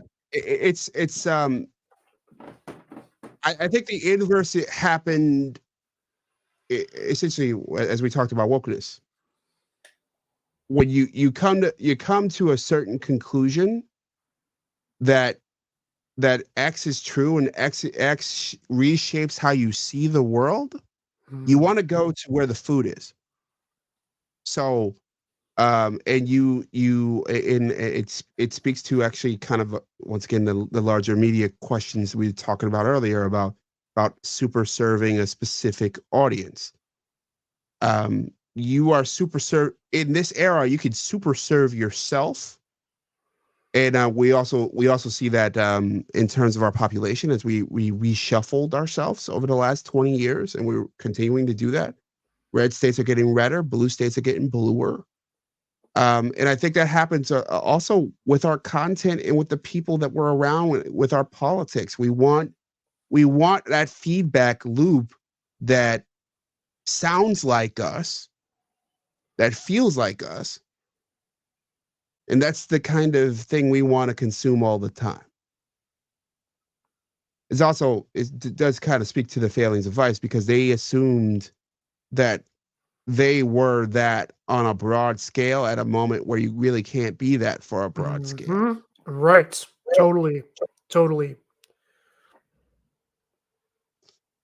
So why these folks end up veering to the right is because they feel like that we're at this point where we are shunning anybody who disagree with us. We are closing our worlds off. We're not even we're like it's like whether it was Anthony Fauci or it's Donald Trump or it's whoever. We're just going to take whatever they say as gospel. We shouldn't, but that's the way that we're approaching the world more and more. Yeah, and I actually misnomered. It's Naomi Wolf I was talking about, who now, I do that all the time, and that's why Naomi Klein has her book Doppelganger. Naomi Klein, who also did not look at the evidence in her book one iota, and yet now has consigned Naomi Wolf as a right-wing fascist and equates jab skepticism with right-wing extremism, with fascism, and it's like, what the fuck are you doing? Like, for someone like me on the left who really admired her way of breaking down the mechanics of predatory global capitalism, she couldn't apply that same incisive lens to this situation, and a lot of people couldn't. Well, yeah, I mean, it's an Overton window situation, right? Totally. Where for those who don't know the term, and I would imagine everyone who's still here does, you can't really see outside of this window is impossible. It's beyond your belief system, your system, your I think I've seen this happen, as people who I've been close to, they hear about a concept, whatever the concept. It's not even just like something as strident as vaccine conversation. When it's even something more simple, like I don't know, that the past gets fuzzy the further back you go. You know, you go back in history. We have an idea of how civilizations operated. I think it was a conversation I had about the Roman Empire or something. That we and one of the things I learned in recent years is that we think we know how it ended, but we don't really know how it ended. Mm-hmm. Like it's sort of There's a ton thing of that shit we like that. yeah, and the idea to some people, the idea that oh, these experts have throughout my life I've been told that X ended, X is this. I can't handle that X isn't that. And it causes a flip out. Sure. I mean, one of the things I say in this piece is, you know, Iran Contra, if they had wanted to, could easily have been dismissed as a kooky conspiracy theory. Sure. And a lot of shit like that. Like so, and or to go even a little bit more recent, I mean that the think about 9/11 so much, but I think about Iraq. I was thinking about the war in Iraq and the whole weapons of mass destruction. If you said that weapons of mass destruction, and at that point I protested that war. I protested going to war at that time. I was in college, and if you questioned the idea of weapons of mass destruction, you were seen as a kooky lunatic. And we're talking just 20 years. The most recent example is Lab Leak. It changed overnight. Yeah. Sure. All of a sudden it was okay for media pundits to say it, and it's like, whoa, man, you can move the goalpost now in a fucking basically a nanosecond. Sure. And nobody notices this. Yeah. And so and here's the other point I make.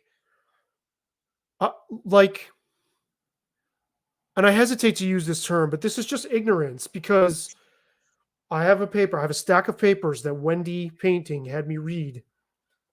And there is an academic named Lance DeHaven Smith, who has written papers from that like way of discussing things. So this is like erudite about the playbook. When governments want to suppress information, this is what they do. They brand people in this way, and then the media follows along, and it's so easy to fucking see. But it's like, you know, we have a Central Intelligence Agency that has told us what they do. They do this thing in other countries, right? How could we possibly just offhandedly presume, oh, well, they wouldn't do that here? And I also quote two very prominent people, the former editor-in-chief of the New England Journal of Medicine and the current editor-in-chief of the Lancet. So these are people who they weren't speaking specifically about vaccines, but they had very pointed words years ago about the corruption of medical studies. So you put all this together, and then you're gonna say people are losing their minds for filling in the gaps. That is really short-sighted. There's a huge blind spot, and I don't like the snickering. All of them were snickering about this and laughing. And I think Sam Harris is a particularly egregious case of somebody who is not reliable in discoursing on this at all. He's got a few really huge fuck-ups in his thinking. And I go even further, and I say that I say in my piece that if people like Sam Harris are at the helm of science, the human species is in deep shit. And I say that the new atheists are fundamentalists, and that the dark age has never ended. Yeah, I've always thought that. And that the dark age, I say Sam Harris is a televangelist for a certain kind of rationalist fundamentalism. Wow. I also call him a two-dimensional thinker in a three-dimensional world. And we never left the Dark Ages. People like Sam Harris took us into another one. That's Wow. my thesis more broadly. Yeah. Yeah. Okay. Whoa. I'll have to sit on that one for a while. Yeah, especially the lapsed atheist that you are now. So Yeah. Yeah. Yeah, we'll have to go deeper on that on another time. So yeah, I didn't Savvy mean to Reyes grandstand. Kotan, Yeah. no This is what worries. this is the impression I was trying not to create. Like when I saw my own comments in their thread, I was like, oh my God, I'm never gonna go on one of their live Zooms because they're gonna think like, oh my God, who's that guy that's gonna corner us, and I'm not that person. No, you should do it. I'd do it. I would only do it if invited. I'm not going on one of their lives. Okay. Like, until Yeah. they know that I'm not going to be that guy who's like, Yeah. oh, blah, blah, blah, blah, blah, blah, Yeah. That's why one of my hopes is to throw those kinds of things a little down the line, but we'll see. Yeah, So we'll take all the crazies for now. all right.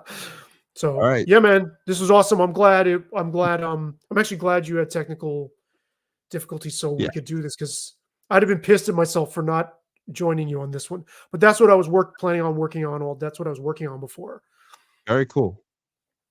And I'm treating right. it I'm treating it like if I was handing this in to a real stern editor or college professor that's like, yo, you need to fucking really make points, back them up. Whether they even care to read it or not, it's going to just be there as it has to be a solid piece of it has to be a solid paper. Nice. I'm looking forward to it. Thank you. Well, on that note, hey everybody, see you next Saturday. Yeah. Thanks, man. Peace.